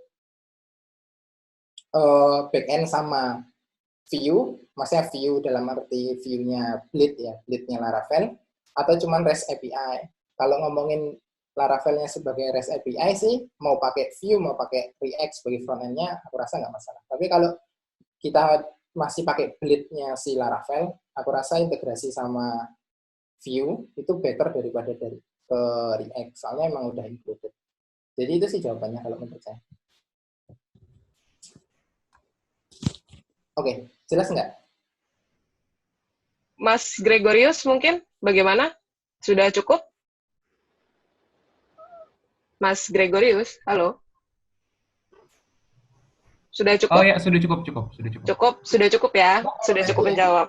Ya, baik, terima kasih. Oke, sama-sama. Selanjutnya untuk ada Mas Brian Haryanja, tadi sudah raise hand, tapi ketutup. Silakan Mas Brian, kalau mau bertanya, boleh langsung cek masuk dulu ya, suaranya. Ya, masuk, Cek. sila. Perkenalan dulu mungkin, Mas. Mas Brian dari nama mana? saya Brian. Saya seorang pelajar dari Sidoarjo. Mau Oke, bertanya halo. ke Mas Sunu. Sila. Ini, Mas, saya cerita sedikit ya. Saya pertama kali megang Vue.js itu awalnya langsung lompat ke Nux nih, framework Nux ya. Nah, saya ini dapat project untuk bikin payment system itu pakai RFID.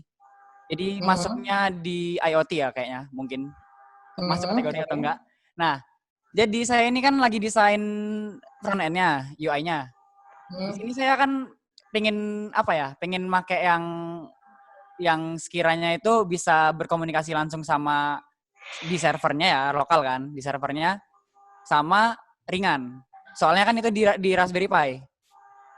Kira-kira kalau misalnya pilihannya ada Nux.js atau Vue.js, lebih ringan mana untuk IoT yang dalam hal seperti saya ini? Soalnya kan kalau tak pikir-pikir itu ya Nux.js itu benar-benar berat gitu.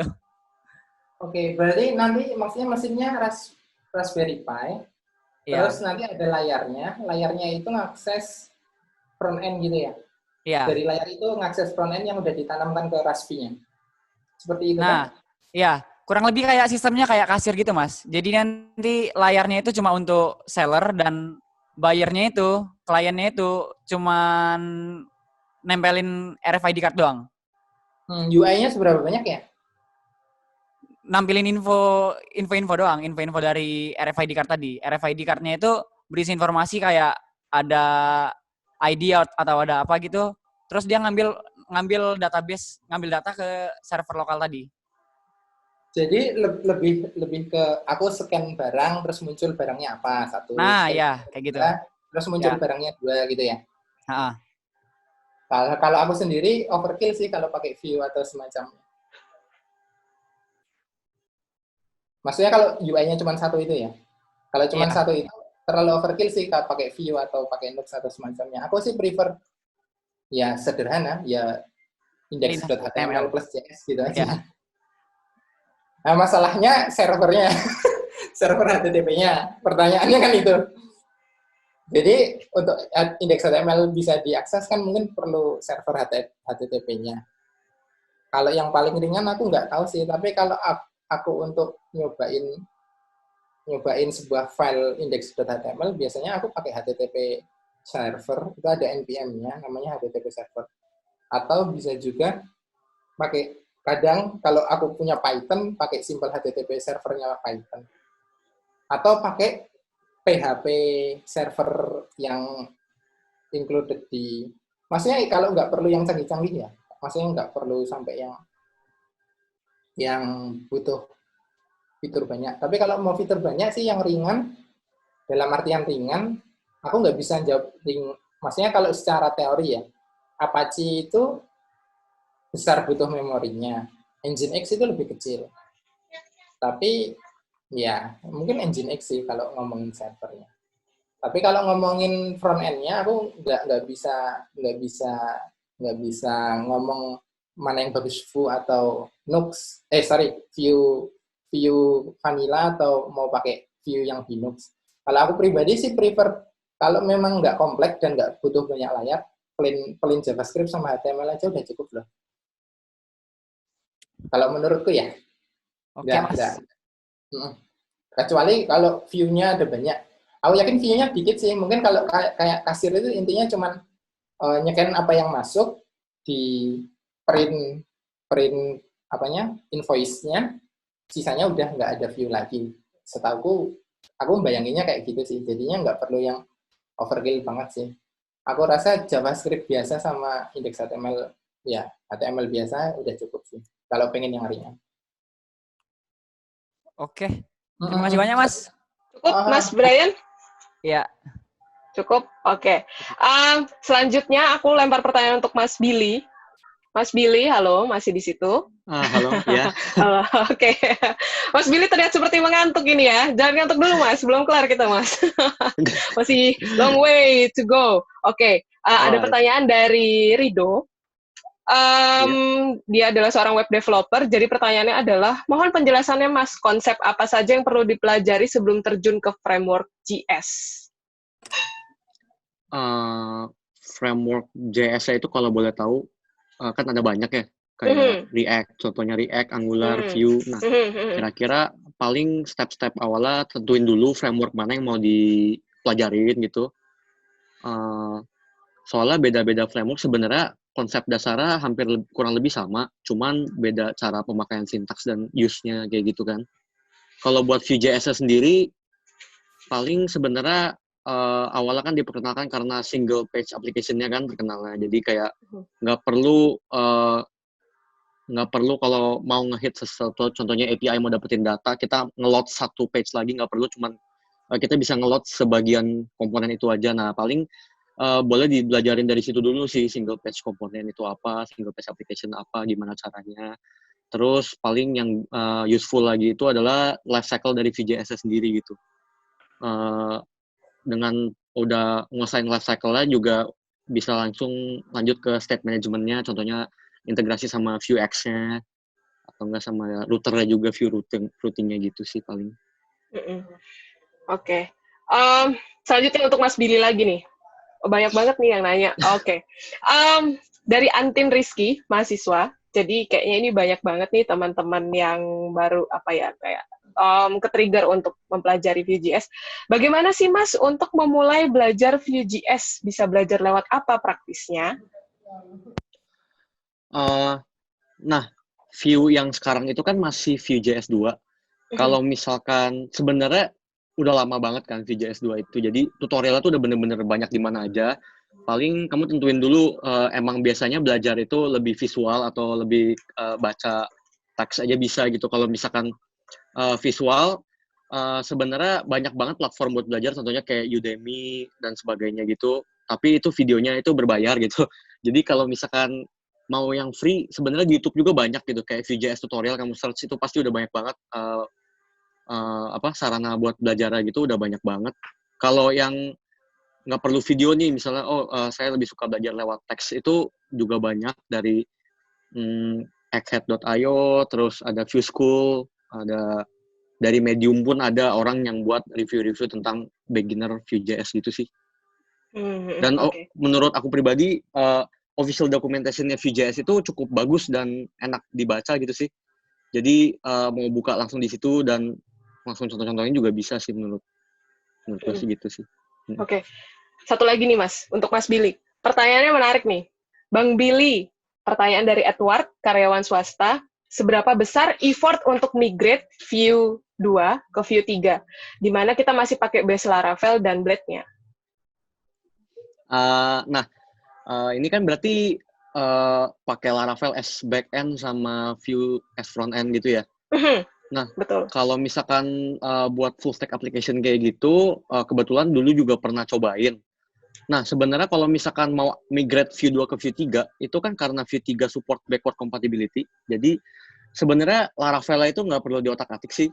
Cukup package.json di Vue-nya aja di-update ke yang paling baru. Tapi sekarang masih beta, jadi kayak bisa juga dicobain gitu. Sebentar ya, ada di Vuenext. Vuenext. Nah, di Vuenext ini itu reponya aku kasih ke kolom chat ya. Boleh, sila Mas, sila. Nah, di sini juga ada contoh yang aku buat, dikit sih code-nya tentang Vue.js 3. itu masih beta, jadi sintaksnya juga masih berubah-ubah. Cuman kalau misalkan yang pertanyaan tadi, cukup di-update aja package JSON-nya, itu harusnya sesimpel itu aja sih buat migrate-nya. Cuman kalau benar-benar mau migrate dari API-nya secara options mau pindah ke composition API, nah itu mungkin harus dibuat list, to-do list, dan tergantung aplikasi yang sekarang kamu maintain itu udah sebesar apa gitu scope-nya, kayak gitu sih. Begitu ya, kurang lebih ya jawabannya dari Mas Billy. Lalu untuk Mas Sunu nih, ada pertanyaan lagi Mas. Mas Sunu, halo. Ya. Oke, Mas Sunu. Bukan sesuatu yang lain nanti dilihat. Oke, nggak apa-apa Mas Sunu. Jadi ini ada pertanyaan dari Abdul Aziz, PNS, untuk Mas Sunu. Tips dan trik paling efektif untuk nge-handle menampilkan data di table dengan pagination. Kalau ini saya menggunakan konsep request slice page ke backend. Soalnya data cukup besar kalau ditampilkan semuanya sekaligus. Jadi si Abdul Aziz ini bertanya mengenai tips dan trik paling efektif untuk menghandle dan menampilkan data di table dengan pagination, gitu Mas. Itu kayak gimana? Menurutku dia melakukan hal yang benar sih. Nah, menurutku ya, soalnya yang paling berpengaruh adalah kata-kata setelahnya. Jadi soalnya data cukup besar kan di semuanya sekali. Kalau misalkan datanya kecil, aku bisa bilang kamu butuhnya cepat atau bagus strukturnya bisa diajak kemana-mana. Kalau dia bilang butuhnya cepat, aku bilang data tables selesai. Tapi itu syaratnya datanya kecil. Soalnya mau nggak mau memang load semuanya. Kalau pengen ngeload sedikit, maksudnya per page itu mungkin perlu effort coding yang lumayan lah. Nah, tapi kalau memang ya mau gimana pun, memang pagination itu ya itu page 1 di request hanya page 1, terus nanti di page 2-nya ya cuma di page 2. Emang dasarnya seperti itu sih. Memang Nemer tuh best practice-nya emang kayak gitu. Cuman sekarang code-nya gimana bentuknya supaya itu lebih enak. Itu sih mungkin masalahnya. Kalau ngomongin diajak ke view sih, kalau aku pribadi terakhir itu aku bikin komponen sih untuk handle pagination. Jadi bikin komponen sama ya komponen. Untuk saat ini masih komponen. Moga-moga nggak tambah mixin. Ya kayak gitu. Jadi aku masih pakai komponen kalau misalkan ngomongin pagination. Atau kalau teman-teman pengen yang udah ada gitu, udah ada infinite pagination komponen punyanya seseorang ya aku nggak kenal, tapi aku pernah pengen install itu, terus aku bingung caranya pakai, terus aku bikin sendiri. Nah, terus yang kedua itu per page-nya itu ya menurutku ya udah sih itu aja sih, nggak banyak sebenarnya. Apa yang dia lakukan udah benar sih, ya udah nge-request-nya per page minta 1 aja. Aku nggak tahu sih ini front end-nya apa ya. Kalau front end-nya HTML atau JS plain ya udah. Ya normalnya emang kayak gitu. Jadi kalau aku klik page ya tinggal request aja baru. Mungkin bisa kalau memang pengen didetailin aja. Ini dia pakai stack front end-nya apa supaya jawabannya lebih mengerucut sih. Kalau jawaban secara umumnya ya dia udah melakukan hal yang benar. Mungkin nanti bisa ditambah ini bagi si penanya supaya bisa mengerucut, atau nanti bisa ditanyakan lebih lanjut di sesi berikutnya. Nanti akan aku jelaskan. Kalau misalnya pertanyaannya yang sekarang belum terlalu jelas, nanti akan ada sesi selanjutnya di mana pertanyaan ini bisa dielaborasi lebih lanjut. Oke, Mas Sunu, ada satu lagi pertanyaan yang menarik nih, dikaitkan dengan SEO. Jadi pertanyaan dari Vian Dwi, seorang pelajar. Mas Sunu Pinastika, penerapan best practice dalam SEO bagaimana ya, Mas? Dalam kasus ingin menggunakan Vue.js SPA dan Laravel menggunakan SSR, apakah itu worth it? Atau kita memakai Vue.js tersebut tidak sebagai SPA-nya, tetapi membuat instance Vue native CDN untuk setiap halaman dari Laravel root-nya dan import ke Blade-nya. Jadi SEO dilakukan di sisi Blade. Itu gimana, Mas Sunu? Oke. Mas Sunu menunjukkan kepala. Aku mencerna warnanya. Oke, dalam kasus ini menggunakan aku nggak tahu sih, berarti ini di Blade-nya ya. Ya. Kami membuat instant view native CDN dan untuk setiap halaman dari Oke, aku pengen tahu SEO yang definisi SEO yang dia maksud apa. Karena bagaimanapun SEO itu paling best sih tetap SSR ya kalau menurut. Jadi soalnya robot dari si search engine itu request-nya ya kayak user biasa. Dia request, dia bakal memproses apa yang dia dapat. Masalah dari SPA kan masalahnya kita harus melakukan action dulu baru sesuatu itu muncul gitu. Atau nunggu suatu event baru sesuatu itu muncul. Nah, emang jadi kalau pertanyaannya gimana sih? Base-nya kalau aku stick sama SSR sih. Kalau pengen pakai Laravel ya udah Laravel aja. Kalau ngomongin Vue.js-nya pengen dipakai di mana, mungkin dipakai untuk sesuatu yang lain yang nggak ada hubungannya sama SEO. Tapi kalau memang pengen pakai Vue tapi pengen SEO sih, aku rasa tetap harus SSR. Dan ujung-ujungnya paling solusi yang paling terdekat adalah Nuxt sih. Nuxt.js. Jadinya ya mau nggak mau ya seperti itu. Jadi kalau ngomongin SEO ya base-nya pilihannya tetap. Tapi kalau memang pengen pakai Vue, mungkin Nuxt solusi lainnya. Tapi kalau aku belum pahamnya adalah bagian ini. Jadi dia berkata membuat instant view native CDN untuk setiap halaman. Nah ini aku nggak paham nih maksudnya ini bagian ini. CDN yang dia maksud tuh sama nggak sama CDN yang di kepala aku. Soalnya kalau aku ngomongin CDN itu, aku langsung URL yang bisa aku panggil untuk import library atau semacamnya. Aku nggak tahu sih. Soalnya aku sendiri SEO juga bukan yang level advance. Jadinya ya SEO ku ya berakhir di meta. Oke, image. Terus ya tag-tag HTML yang semantik cuman ya gitu. Untuk yang lainnya aku nggak paham untuk hacking SEO-nya itu nggak paham. Jadi aku belum paham nih bagian-bagian ini. Oke. Untuk dua pembicara mungkin bisa istirahat dulu sambil minum. Halo teman-teman.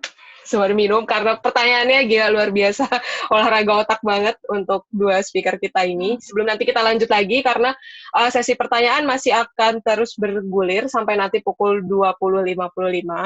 Tapi sebelum itu aku mau ngingetin lagi tadi terkait Niaga Hoster Virtual Career Fair, teman-teman. Jadi yang tadi belum sempat melihat pengumuman ini penting banget. Jadi Niaga Hoster Virtual Career Fair. Jadi kita ini dulu ya sebentar ya, Michelle sebentar. Niaga Hoster akan mengadakan sebuah acara career fair di mana itu nanti teman-teman yang tertarik untuk bergabung bersama tim Niaga Hoster bisa langsung apply di tanggal 29 sampai tanggal 31 Mei 2020. Nanti itu akan ada serangkaian acara. Pertama yaitu Career Talk dengan tema The Art of Managing Emotions. Lalu ada Career Counseling secara personal untuk 30 pendaftar di 30 pendaftar pertama di tanggal 29 Mei 2020. Niaga Hoster Virtual Career Fair itu tidak hanya sekedar proses rekrutmen biasa, tidak, tapi akan ada banyak sekali acara yang menarik terkait pengembangan kapasitas, terutama untuk teman-teman yang fresh graduate, dan juga nanti juga akan bertemu dengan pakar psikologi, karena ya seperti kita ketahui belakangan ini mental health terutama untuk teman-teman yang bekerja, apalagi di tengah kondisi pandemi seperti ini, itu luar biasa harus kita jaga, seperti itu teman-teman. Jadi untuk tahu lebih lanjut, stay tune di akun Instagram Niaga Hoster, di @niagahoster.id, atau di @insightniagahoster. Di dua akun itu, dipantau terus teman-teman, dicek, follow, silakan. Kalau misalnya penasaran dan bergabung, ada job vacancy apa di sana, silakan langsung bergabung, lalu jangan lupa ikuti rangkaian acaranya. Seperti itu. Minggu depan, 2 minggu lagi, 2 minggu lagi, tanggal 29 sampai 31 Mei 2020. Jangan lupa dipersiapkan bagi yang tertarik untuk bergabung bersama tim Niaga Hoster, CV kalian, resume kalian, poles sebaik mungkin, dan jangan lupa persiapkan diri untuk bertemu dengan tim-tim HRD kami yang kece. Kayak gitu. Lalu selanjutnya, ada bukaan untuk teman-teman FE, kebetulan di sini banyak banget nih teman-teman FE ya yang bergabung nih di acara hari ini di Devcation 5.0. Niaga Hoster membutuhkan bantuan kalian nih untuk bergabung menjadi front-end developer. Requirement-nya bisa dilihat di situ. Apply di link di bawah bit.ly/nhfed, atau bisa juga kalian kulik di website Niaga Hoster, www.niagahoster.co.id. Seperti itu. Jadi langsung cari aja di page karir, landing page karir, lalu cari di sana selain ada front end, ada beberapa posisi yang menarik juga untuk bisa diisi. Seperti itu teman-teman. Kita lanjut untuk pertanyaan karena tadi banyak banget. Dan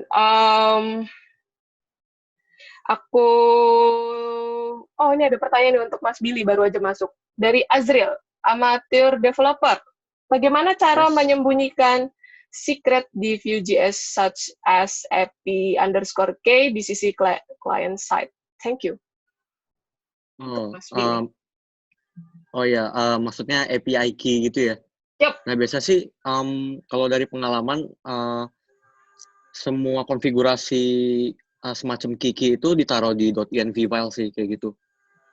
Soalnya waktu nanti di build itu buat konfigurasi buat di servernya gitu. Jadi ketika di build itu seharusnya udah dikompres gitu, udah nggak akan muncul lagi sih di sisi kliennya. Apakah menjawab? Oke. Mungkin cukup kali ya. Ini dengan siapa sih ini? Coba kita elaborasi, Mas Azril ya. Mas Azril mungkin bisa raise hand kalau misalnya pertanyaannya masih kurang menjawab. Kalau kurang menjawab, menjawab, bisa raise hand. Dikasih tahu aja, Mas. Iya. Oke, silakan. Sebentar, aku unmute. Mas Azril, bisa langsung diskusi dengan Mas Billy supaya pertanyaan bisa terjawab dengan seksama? Suara masuk ya? Suara masuk. Sila. Ini mau tanya, ini kan kalau di browser ya, kan bisa dilihat di di service atau networknya itu ada itu sih, ada apa? Ya tadi app.js. Nah di app ketika diinspect elemen di app.js itu biasanya terlihat di proses.env misalnya API itu masih terlihat sih Mas. Di source code-nya misalnya. Itu source code-nya udah di-build buat production juga, Mas ya? Iya. Kan kalau pakai kemarin tuh package-nya itu pakai itu sih. Next.js.env atau .env yang biasa sih. Pakai npm dari npm. Kalau tadi ada itu sih saran kalau bikin server sendiri misalnya untuk API tapi nembak ke kayak proxy gitu, nembak ke dirinya sendiri nanti dapat balikan berupa API atau hasil resultnya itu. Sebenarnya kalau misalkan masalah serveran gitu, jujur juga kurang advance. Cuman kalau buat setup biasanya sih dari pengalaman ditaruhnya sih di .env sih. Kalau misalkan emang masih di-inspect muncul, mungkin harus cari cara lagi sih. Belum pernah coba-coba juga sih buat app key seperti itu sih.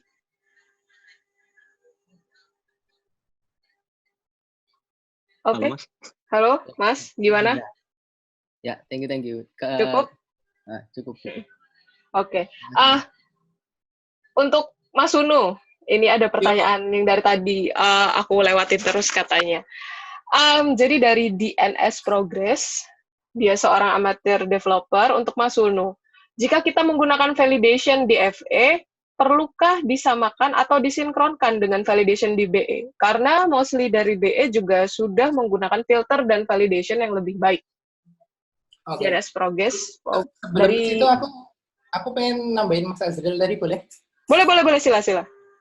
Oke. Jadi intinya di front end tuh nggak ada yang mampu disembunyikan sih setahu gue. Selama kamu tahu Dev Console itu nggak bakal tersembunyi. Itu sebabnya ketika kita pakai key itu pasti ada dua. Kalau ngomongin kita implementasinya di dua, misalkan aku ngomongin Stripe gitu ya, Stripe kalau misalkan mau bayar pakai mau mau integrasiin pembayaran pakai Stripe di website misalnya, di website teman-teman. Nah, itu pasti ada dua opsi sih. Dan dua opsi itu pasti pengen diimplementasi di mana, di back end apa di front end. Kalau udah ngomongin front end itu pasti dikasihnya public key.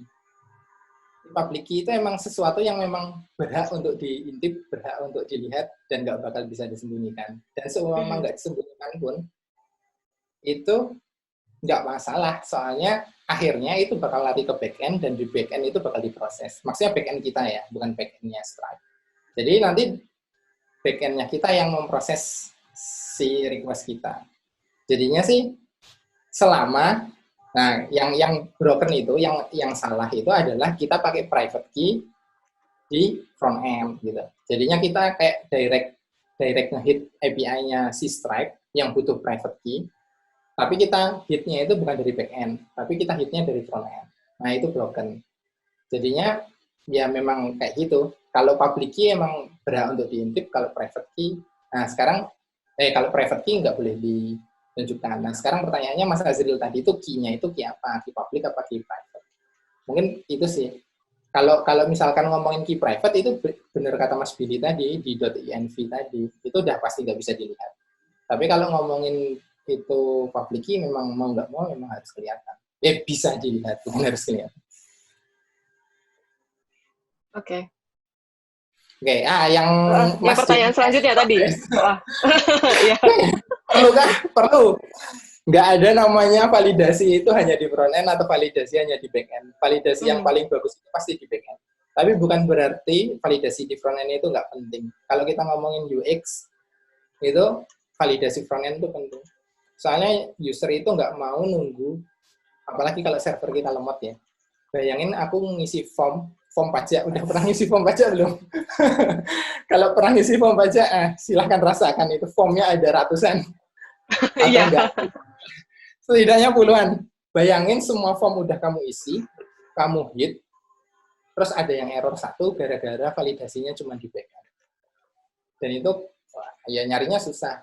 Makanya validasi front end itu penting karena memang itu hubungannya sama UX. Jadinya ketika kita bahkan belum nge-hit ke back end, itu udah ngomong, kamu tuh error. Kamu tuh perlu ngisi ini. Itu terjadi bahkan sebelum nge-hit back end yang perlu waktu. Nah, pertanyaan keduanya adalah, perlu nggak disamakan, disinkronkan? Perlu kalau menurut saya, kalau pengen hidupnya bahagia ya. Jadi hidup bahagia itu salah satu resepnya adalah dengan tidak mencari masalah. Nah, dengan tidak mencari masalah itu caranya adalah misalkan back-end-nya Laravel. Ya udah, front-end-nya nyari yang kayak Laravel. Tujuannya apa? Message-nya sama. Jadi bakal lucu ketika dari front-end dia bilang, field ini is required, tapi nanti di back-end return-nya this field can be blank. Nah, itu sesuatu yang aneh ya. Kata-katanya nggak sama, nggak konsisten. Jadinya bagi user yang terpinggirkan atau yang lebih tepatnya nggak pinter dalam artian gaptek ya, gaptek di sisi teknologi, itu bisa beranggapan itu sesuatu yang berbeda. Gitu. Nah, sesuatu yang berbeda itu bisa jadi terus dia menghandle-nya dengan cara yang berbeda. Padahal itu sesuatu yang sama. Jadi perlu disinkronkan, perlu sih. Kalau bisa message-nya disamakan. Jadinya return-nya itu konsisten, ya bagus untuk UX sih intinya. Mama validasinya cuma di backend aja sih nggak masalah. Cuman ya itu tadi UX-nya could be better lah. Itu aja. Oke. Ini pertanyaan untuk kedua speaker kita yang kece ini, gila. Sampai ada yang bertanya, setelah acara ini kira-kira bisa dihubungi lewat mana ya?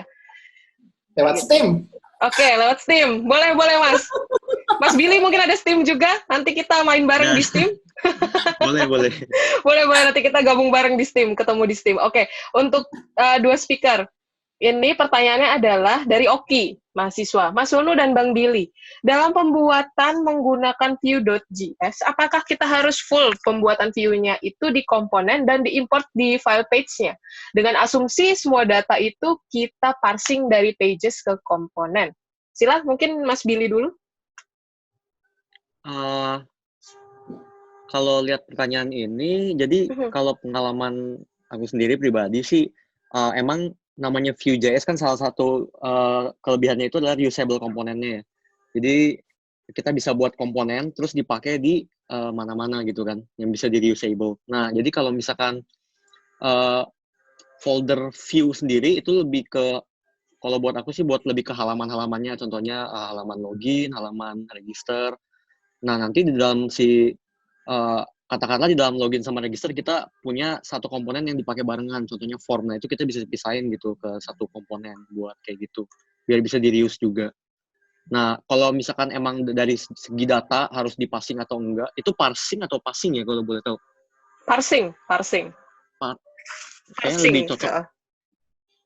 Parsing, iya. Parsing. Parsing ya? Iya. Kalau menurut aku sih,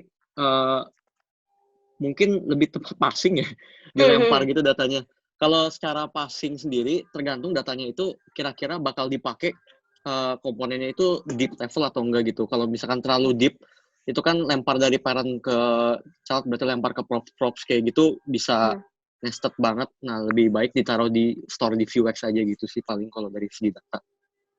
Biar bisa semua page itu bisa akses secara global. Kayak gitu sih paling. Oke. Mungkin dari Mas Unu bisa menambahkan atau ada perspektif lain?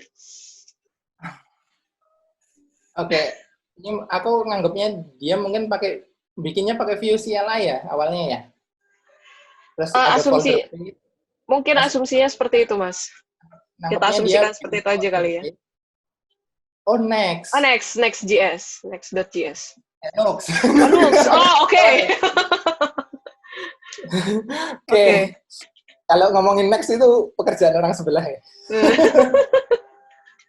Oke, kalau ngomongin pakai Nux, tak ingat-ingat dulu ya. Di Nux itu ada pages, terus ada komponen, bisa. Oke, bisa bayangin. Apakah kita harus full pembuatan view-nya di komponen dan diimport di file JS, di file page-nya dengan asumsi data itu kita passing ke record? Itu pasti terjadi kayak gini ya. Tapi kalau aku pribadi ketika membuat komponen itu punya dua.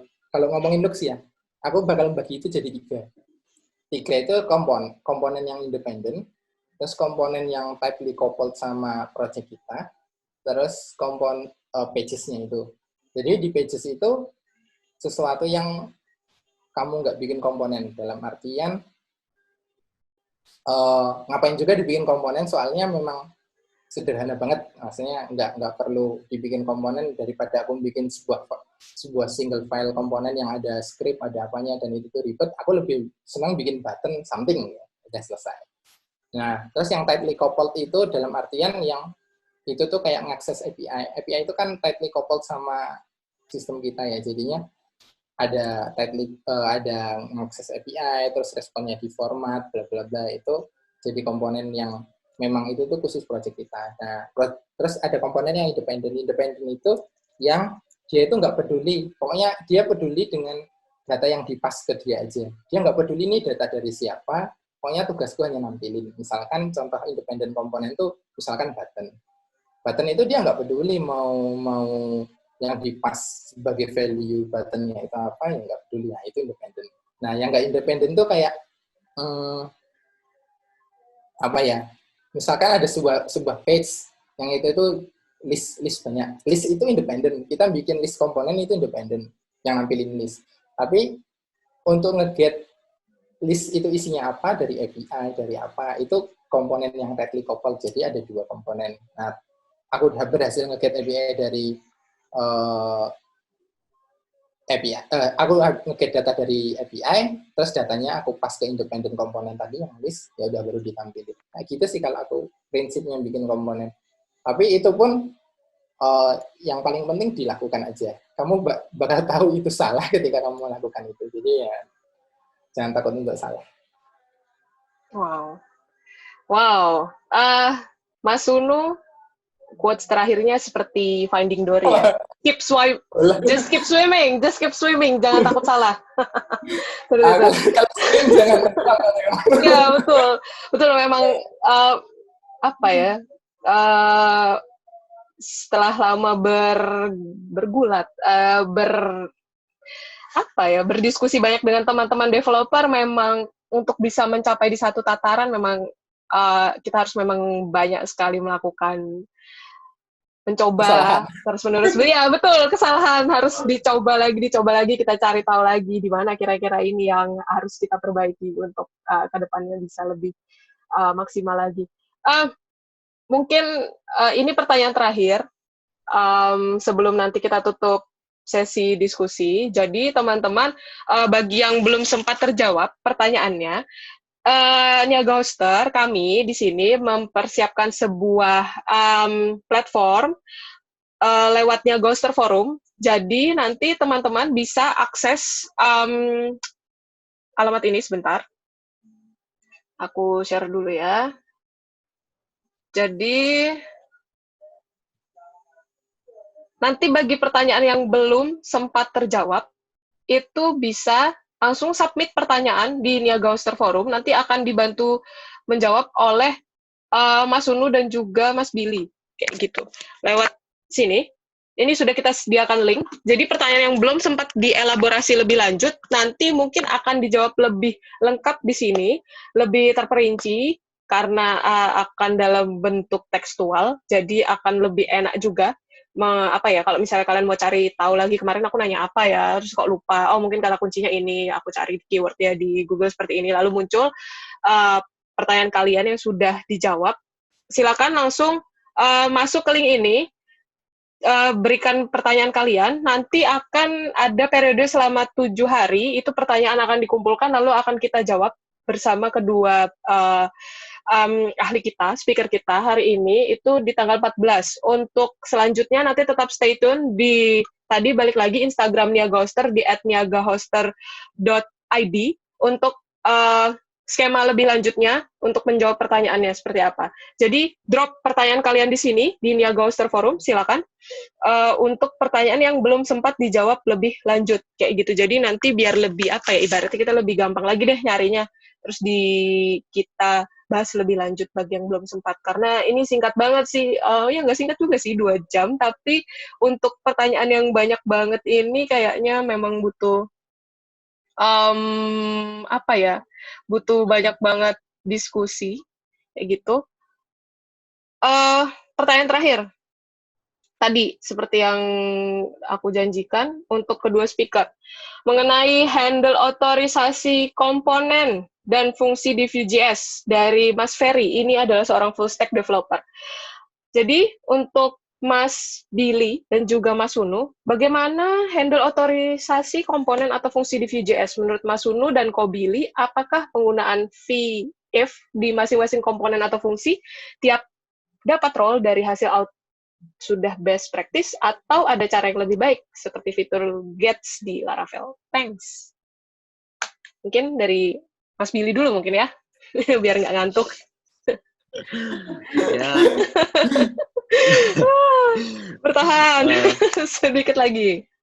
Sebenarnya kalau ngomongin best practice tadi sesuai sama yang Mas Unu jelasin sih ya, best practice itu sebenarnya yang dibilang best pun mungkin nggak ada, tapi ada yang better gitu kan.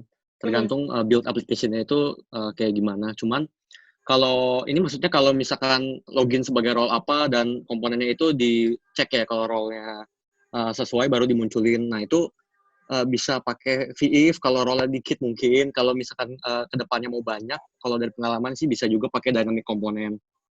Jadi dynamic component itu bisa dicek, bisa dikasih condition-nya gitu sebelum di-render. Bisa juga dicek aja API yang mau di-request itu eligible nggak buat role tersebut gitu. Kalau biasanya memakai token buat akses API-nya, itu juga bisa dicek dari situ. Ada banyak halnya sih buat authorization kayak gini. Cuman mungkin kalau dari pengalaman paling enak sih pakai dynamic component sih. Kalau kedepannya kan role-nya itu bisa banyak kan. Itu kan mungkin kalau pakai VIF satu-satu itu bisa banyak banget ya, VElse if-nya gitu. Jadi bisa diproses dulu atau enggak di map juga datanya dari respon role yang didapat. Kayak gitu sih kalau dari aku. Oke, terima kasih Mas Billy. Untuk Mas Unu mungkin terakhir. Aku sih nggak bisa jawab ya kalau yang ini. Aku rasa aku bakal ikut Mas Billy kalau yang lain. Jadi apakah VF itu best practice? Aku nggak tahu. Tapi selama itu nggak makan waktu. Kalau aku intinya gampangnya gini.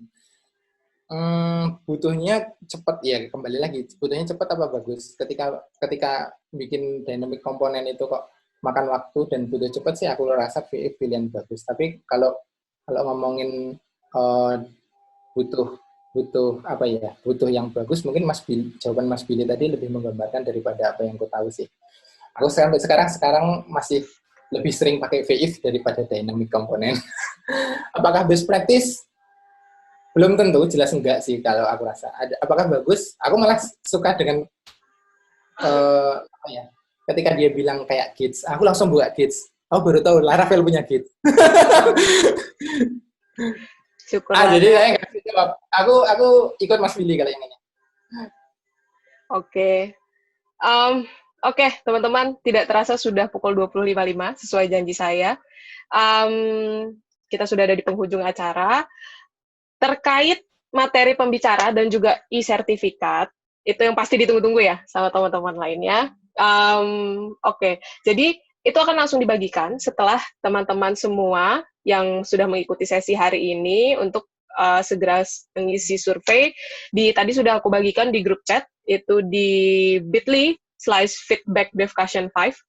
Ada di situ, nanti bisa dicek. Lalu untuk rekaman hari ini bisa diakses di YouTube milik Niaga Hoster. Jadi langsung cari aja, dicari nama Niaga Hoster di YouTube, lalu dicari Devcussion 5.0. Sudah ada di sana, nanti bersiap. Lalu jangan lupa nanti yang pertanyaannya belum sempat terjawab dan ingin dielaborasi lebih lanjut, langsung jump ke Niaga Hoster Forum.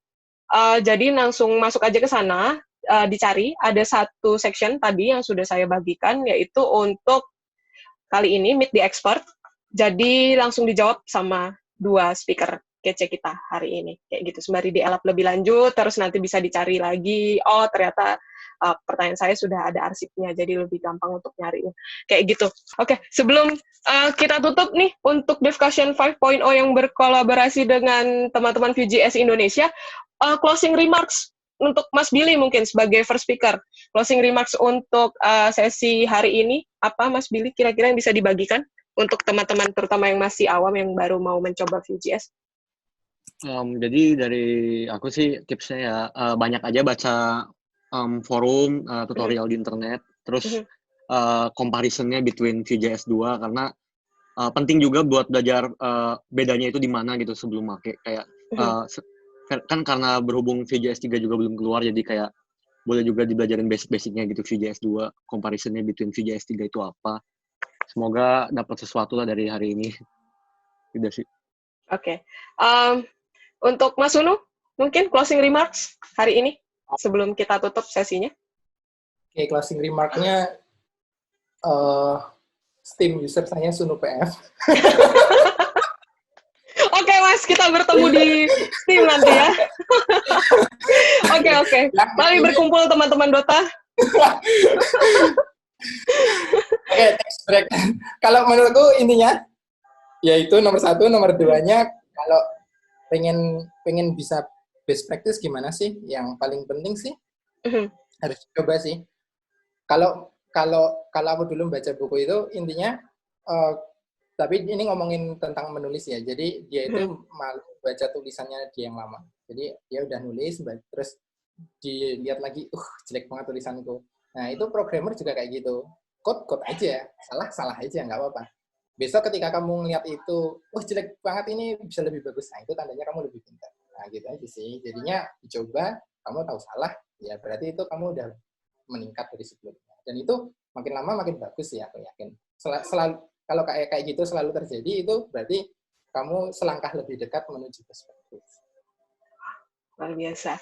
Wow, empowering banget dua speakers kita hari ini untuk closing remarks-nya. Oke, untuk teman-teman yang mau bergabung di diskusi yang lebih lanjut, selain tadi di Niaga Hoster Forum, bisa bergabung bersama Telegram teman-teman Vue.js Indonesia, dicari aja di Telegram Vue.js Indonesia. Nanti kita bisa diskusi lebih lanjut, ketemu saya lagi, ketemu Mas Billy lagi, ketemu teman-teman yang lain. Mungkin Mas Sunu juga ada di sana. Kayak gitu, nanti kita bisa ngobrol bareng di sana, kayak gitu teman-teman. Jadi, terima kasih untuk sesi hari ini. Harapannya bisa membawa kalian semua ke satu pengetahuan yang lebih untuk teman-teman yang baru memulai, lalu untuk teman-teman juga yang sudah middle up, mungkin bisa share perspektif, baik tadi dari speaker pertama kita Mas Billy, lalu juga dari Mas Unu terkait framework progresif UGS ini. Itu saja sih dari saya. Nanti kalau kalian lupa nama saya, kayak gitu. Aku mau lihat tepuk tangannya dulu untuk dua pembicara ini. Teman-teman bisa kasih standing ovation, nggak mesti standing sih, standing ovation untuk mereka. Terima kasih, sampai ketemu lagi di lain kesempatan. Semoga di Devcussion 6.0 nanti kita bisa bertemu tatap muka, nggak perlu lewat ini lagi, bisa ketemu lagi, bisa mingle bareng, bisa ngobrol-ngobrol lebih lanjut, dan dengan diskusi yang lebih seru lagi, lebih asik lagi. Sampai ketemu di kesempatan yang akan datang selanjutnya. Terima kasih hoster people, selamat malam. Terima kasih Mas Billy, selamat malam. Terima kasih Mas Unu, selamat malam. Semangat Mas Unu puasanya, teman-teman yang lain. Mas Billy juga tetap semangat. Jangan lupa minum air putih teman-teman, dan jangan lupa cuci tangan ya kalau habis dari luar. Selamat malam. Thank you. Thank you.